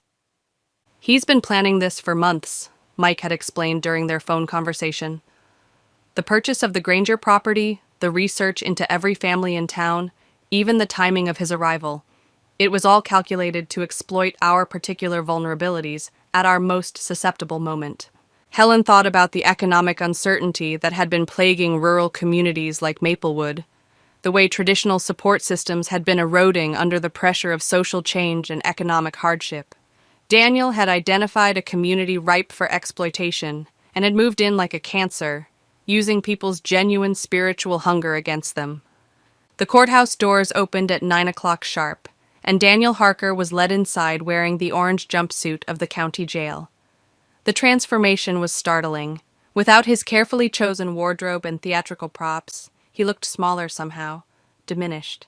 His silver hair hung limp and unwashed, his face showing the gray pallor of someone who had spent 3 days under fluorescent lights, being questioned by investigators who weren't impressed by charisma or charm. But even in handcuffs, even surrounded by armed deputies, there was something in his posture that suggested he wasn't entirely defeated.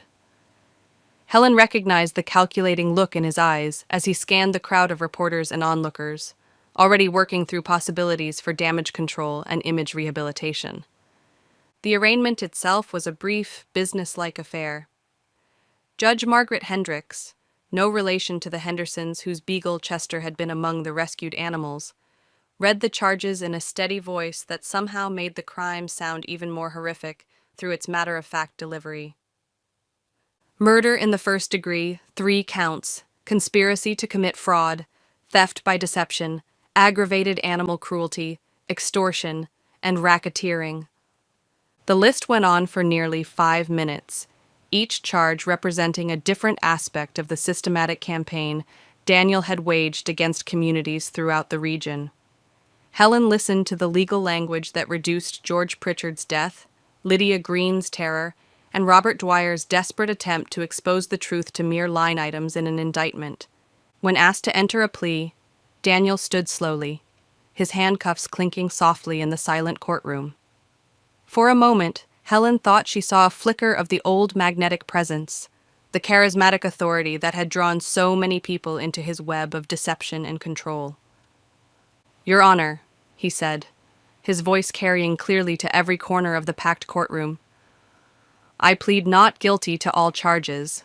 These accusations are the product of fear and misunderstanding, perpetrated by small minds that cannot comprehend the spiritual truths I came to share with." "Mr. Harker," Judge Hendricks interrupted sharply, "this is not the venue for speeches. Your plea of not guilty is noted. Given the serious nature of these charges and your apparent history of fleeing jurisdiction, bail is denied. You will remain in custody pending trial." The gavel fell with a sound like a gunshot, and Daniel was led away to begin what would likely be the rest of his life in prison. But even as he disappeared through the side door that led back to the holding cells, Helen caught him scanning the courtroom one last time, his eyes lingering on faces he might have recognized from his brief time in Maplewood. Outside the courthouse, Helen found herself surrounded by reporters who had somehow identified her as a key figure in the investigation. Microphones were thrust toward her face while cameras rolled, and voices peppered her with questions that felt like an assault. "Mrs. Lighthall, how did you first suspect Daniel Cross wasn't who he claimed to be? What was it like living in a community under the influence of a cult leader? Do you believe there are other victims we don't know about yet?" Helen raised her hand for quiet, and something in her demeanor, perhaps the authority that came from having faced genuine evil and survived, made the crowd settle into attentive silence. "Daniel Harker preyed on decent people's desire to believe in something larger than themselves," she said, her voice steady despite the cameras recording every word. "He used their faith against them, turned their love for their families and pets into weapons of control. But what he underestimated was the strength that comes from genuine community, neighbors who care enough to ask difficult questions, to dig for truth even when it's uncomfortable, and to stand together against those who would exploit their trust." A reporter from the state capitol called out, "What would you say to other small communities that might be vulnerable to this kind of manipulation?" Helen thought about May's trembling hands as she held Daisy again, about the Henderson family's relief at Chester's return, about the way Maplewood's residents had begun to look at each other with renewed appreciation for bonds that couldn't be manufactured or manipulated. "Trust your instincts," she said finally. "Real spiritual guidance doesn't require you to surrender your judgment or cut ties with people who ask reasonable questions. Anyone who demands absolute obedience, who claims special knowledge that can't be questioned, who uses fear as a tool of control, that person is not offering salvation. They're selling something, and the price is always higher than they admit up front." The drive back to Maplewood took Helen through countryside that seemed brighter somehow, as if Daniel's arrest had lifted a shadow she hadn't realized was darkening the landscape. Shadow and Halo dozed peacefully in the back seat, their bodies finally relaxed after weeks of constant vigilance. Even they seemed to understand that the threat was over, that their human and their community were safe. When she pulled into her driveway, Helen was surprised to find May waiting on her front porch, with Daisy curled contentedly in her lap. The elderly terrier looked remarkably well considering her ordeal, though she stayed closer to May than usual and showed signs of anxiety whenever strangers approached too quickly. "I couldn't stand the waiting," May explained, rising to embrace Helen with tears in her eyes. "I needed to know it was really over, that he can't hurt anyone else." Helen held her friend close, feeling the tension drain from both their bodies as they stood in the familiar comfort of her front porch. Through the kitchen window, she could see her notebooks still scattered across the table where she had left them that morning. Pages of observations and theories that had seemed so urgent just hours ago, but now felt like artifacts from a different era. "It's over," Helen said quietly, meaning it in every possible sense. "Daniel Harker is in jail awaiting trial.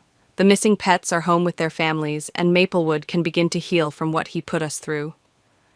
That evening, Helen sat at her kitchen table with a cup of chamomile tea that actually tasted good for the first time in weeks, watching through her window as normal evening routines resumed throughout the neighborhood.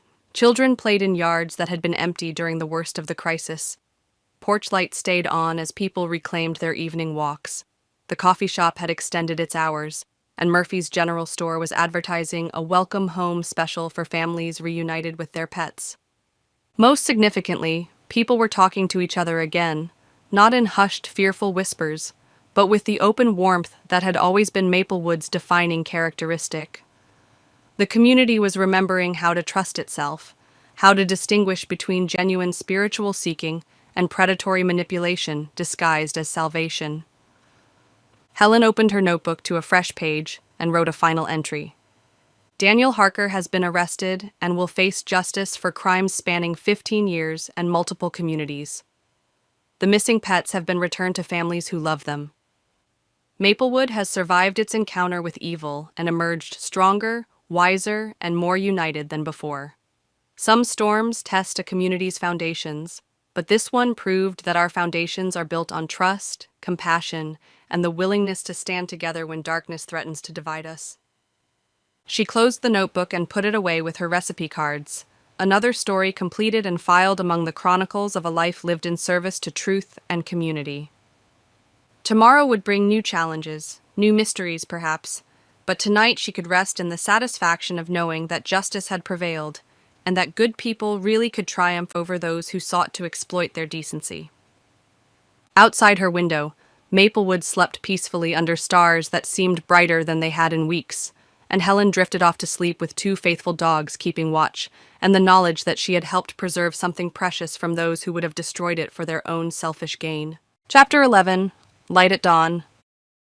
3 weeks after Daniel Harker's arrest, Maplewood began to remember what normal felt like. The transformation wasn't immediate or dramatic. Healing rarely was, Helen reflected, as she stood at her kitchen window watching the November morning unfold, with the quiet reliability she had once taken for granted.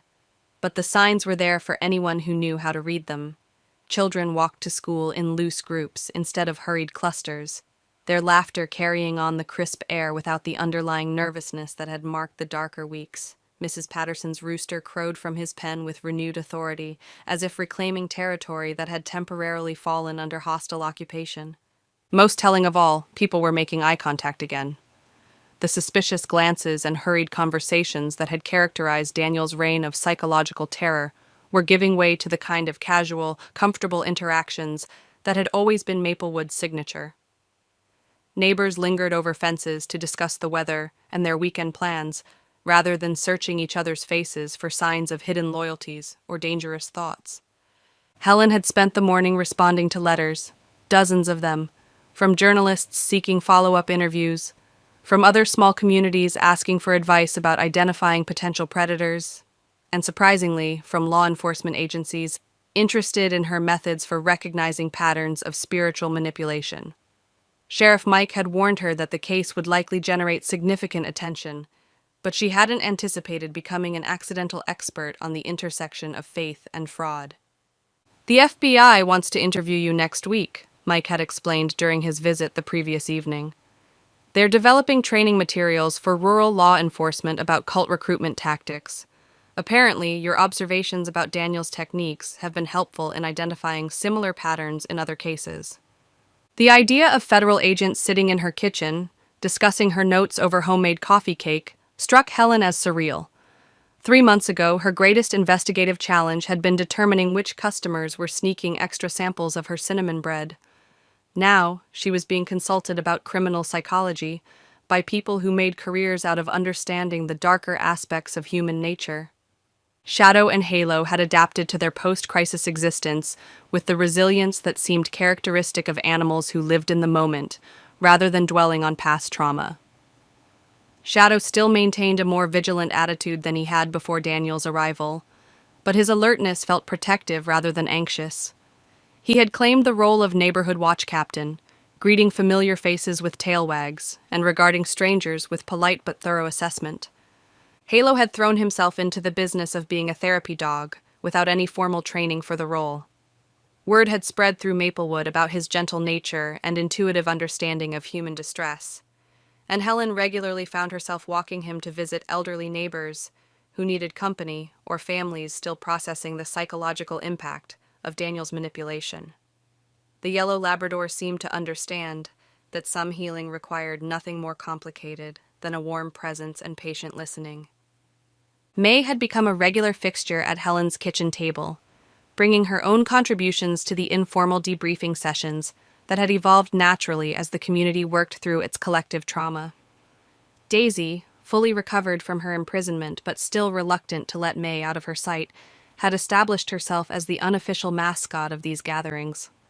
"I keep wondering how many red flags I missed," May said during one of their morning conversations, absently stroking Daisy's ears while the terrier dozed in her lap. "Looking back, there were so many things that should have made me suspicious, but I was so eager to believe in something positive happening in our town." Helen had heard variations of this conversation from dozens of community members, all of them wrestling with the uncomfortable realization that they had been susceptible to manipulation by someone who understood exactly how to exploit their psychological vulnerabilities. The guilt and self-recrimination were natural responses, but Helen worried about the long-term impact on a community's willingness to trust and hope. "Daniel spent 15 years perfecting his techniques," Helen reminded her friend. "He studied psychology, practiced on multiple communities, refined his approach based on what worked and what didn't. You weren't outsmarted by some small-town con artist. You were targeted by a professional predator who had made psychological manipulation his life's work." The investigation had revealed the true scope of Daniel's criminal enterprise. Financial records showed that he had stolen over $200,000 from various communities during his 15-year career, money that had funded an increasingly elaborate operation involving rented properties, surveillance equipment, and even hired accomplices who helped create the illusion of miraculous healings and supernatural phenomena. More disturbing were the psychological profiles he had developed of potential victims. Each community had been carefully selected based on specific vulnerabilities: economic distress, recent tragedies, social isolation, or leadership vacuums that created opportunities for outside influence. Maplewood had been chosen because of the economic uncertainty that had been affecting rural communities throughout the region, combined with the kind of tight social bonds that could be exploited to spread influence rapidly through networks of trust and familiarity. Pastor Williams had struggled more than most with the revelation of how thoroughly his congregation had been manipulated. The discovery that Daniel had infiltrated the church not out of genuine spiritual seeking, but as part of a calculated campaign to identify and exploit the most vulnerable members, had shaken the pastor's faith in his ability to protect his flock from predators who wore the mask of righteousness. "How do I preach about trust and faith when I failed to recognize evil sitting in our own sanctuary?" he had asked Helen during one of their conversations. "How do I help people heal from spiritual abuse when I feel like I enabled it through my own blindness?" Helen had no easy answers for questions that touched on fundamental issues of faith, authority, and the human capacity for both good and evil. But she had observed that healing seemed to come not from avoiding the difficult questions, but from wrestling with them honestly, acknowledging mistakes while refusing to let those mistakes define the future. The broader community had shown remarkable resilience in the face of revelations that could have shattered their faith in each other and in the possibility of genuine spiritual experience. Instead of retreating into isolation or cynicism, most people seemed determined to learn from their encounter with deception while remaining open to authentic connection and growth.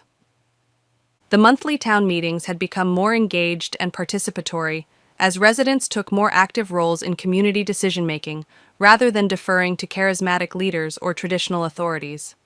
Committees were formed to establish protocols for background checks on visiting speakers and to create educational programs about recognizing manipulation tactics. Most importantly, the community had developed what Helen privately called spiritual immune system, a collective capacity to distinguish between authentic seeking and predatory exploitation. The missing pets had all made complete recoveries, their resilience serving as inspiration for their human companions' own healing processes. Chester had resumed his leisurely patrol routes through the neighborhood, though he stayed closer to home and showed signs of anxiety when approached by unfamiliar people. The Petersons' chickens had not only recovered, but had begun laying eggs again with renewed enthusiasm, as if imprisonment had somehow intensified their appreciation for the simple pleasure of free-range foraging. Helen found herself thinking often about the nature of evil and its relationship to ordinary human weakness. Daniel hadn't succeeded through supernatural powers or even exceptional intelligence. He had succeeded by understanding how good people's virtues could be turned against them. Faith became credulity, compassion became enabling, and the desire for community became vulnerability to those who would exploit social bonds for personal gain. But the experience had also revealed the extraordinary power of communities to heal and protect themselves when they maintained both openness and discernment. The same social bonds that Daniel had tried to exploit had ultimately become the source of Maplewood's strength, creating networks of mutual support and accountability that were stronger for having been tested. As the morning sun climbed higher, casting long golden rays through Helen's kitchen window, she found herself filled with quiet satisfaction rather than triumph. Justice had been served, but more importantly, her community had demonstrated its capacity to face darkness and choose light. The scars would remain. Some residents would always be more cautious about trusting charismatic strangers. Some would carry guilt about their initial susceptibility to Daniel's influence. But those scars were evidence of survival, proof that they had encountered genuine evil and lived to tell the story. Shadow lifted his head from his favorite spot by the door, ears pricked toward the sound of children's laughter from the school playground.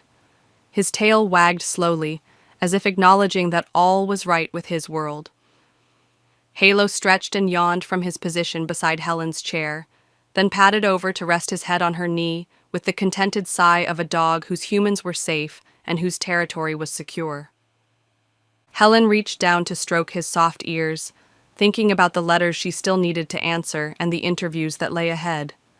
There would be more questions, more requests for her insights into the psychology of spiritual predation and community resilience. But for now, it was enough to sit in her kitchen with her faithful companions, listening to the sounds of ordinary life resuming its ancient rhythms, grateful for the simple gift of a community that had learned to trust itself again. Outside her window, Maplewood continued its patient work of healing, one conversation, one act of kindness, one moment of genuine connection at a time. The devil had been unmasked and defeated, but more importantly, the light had never truly gone out.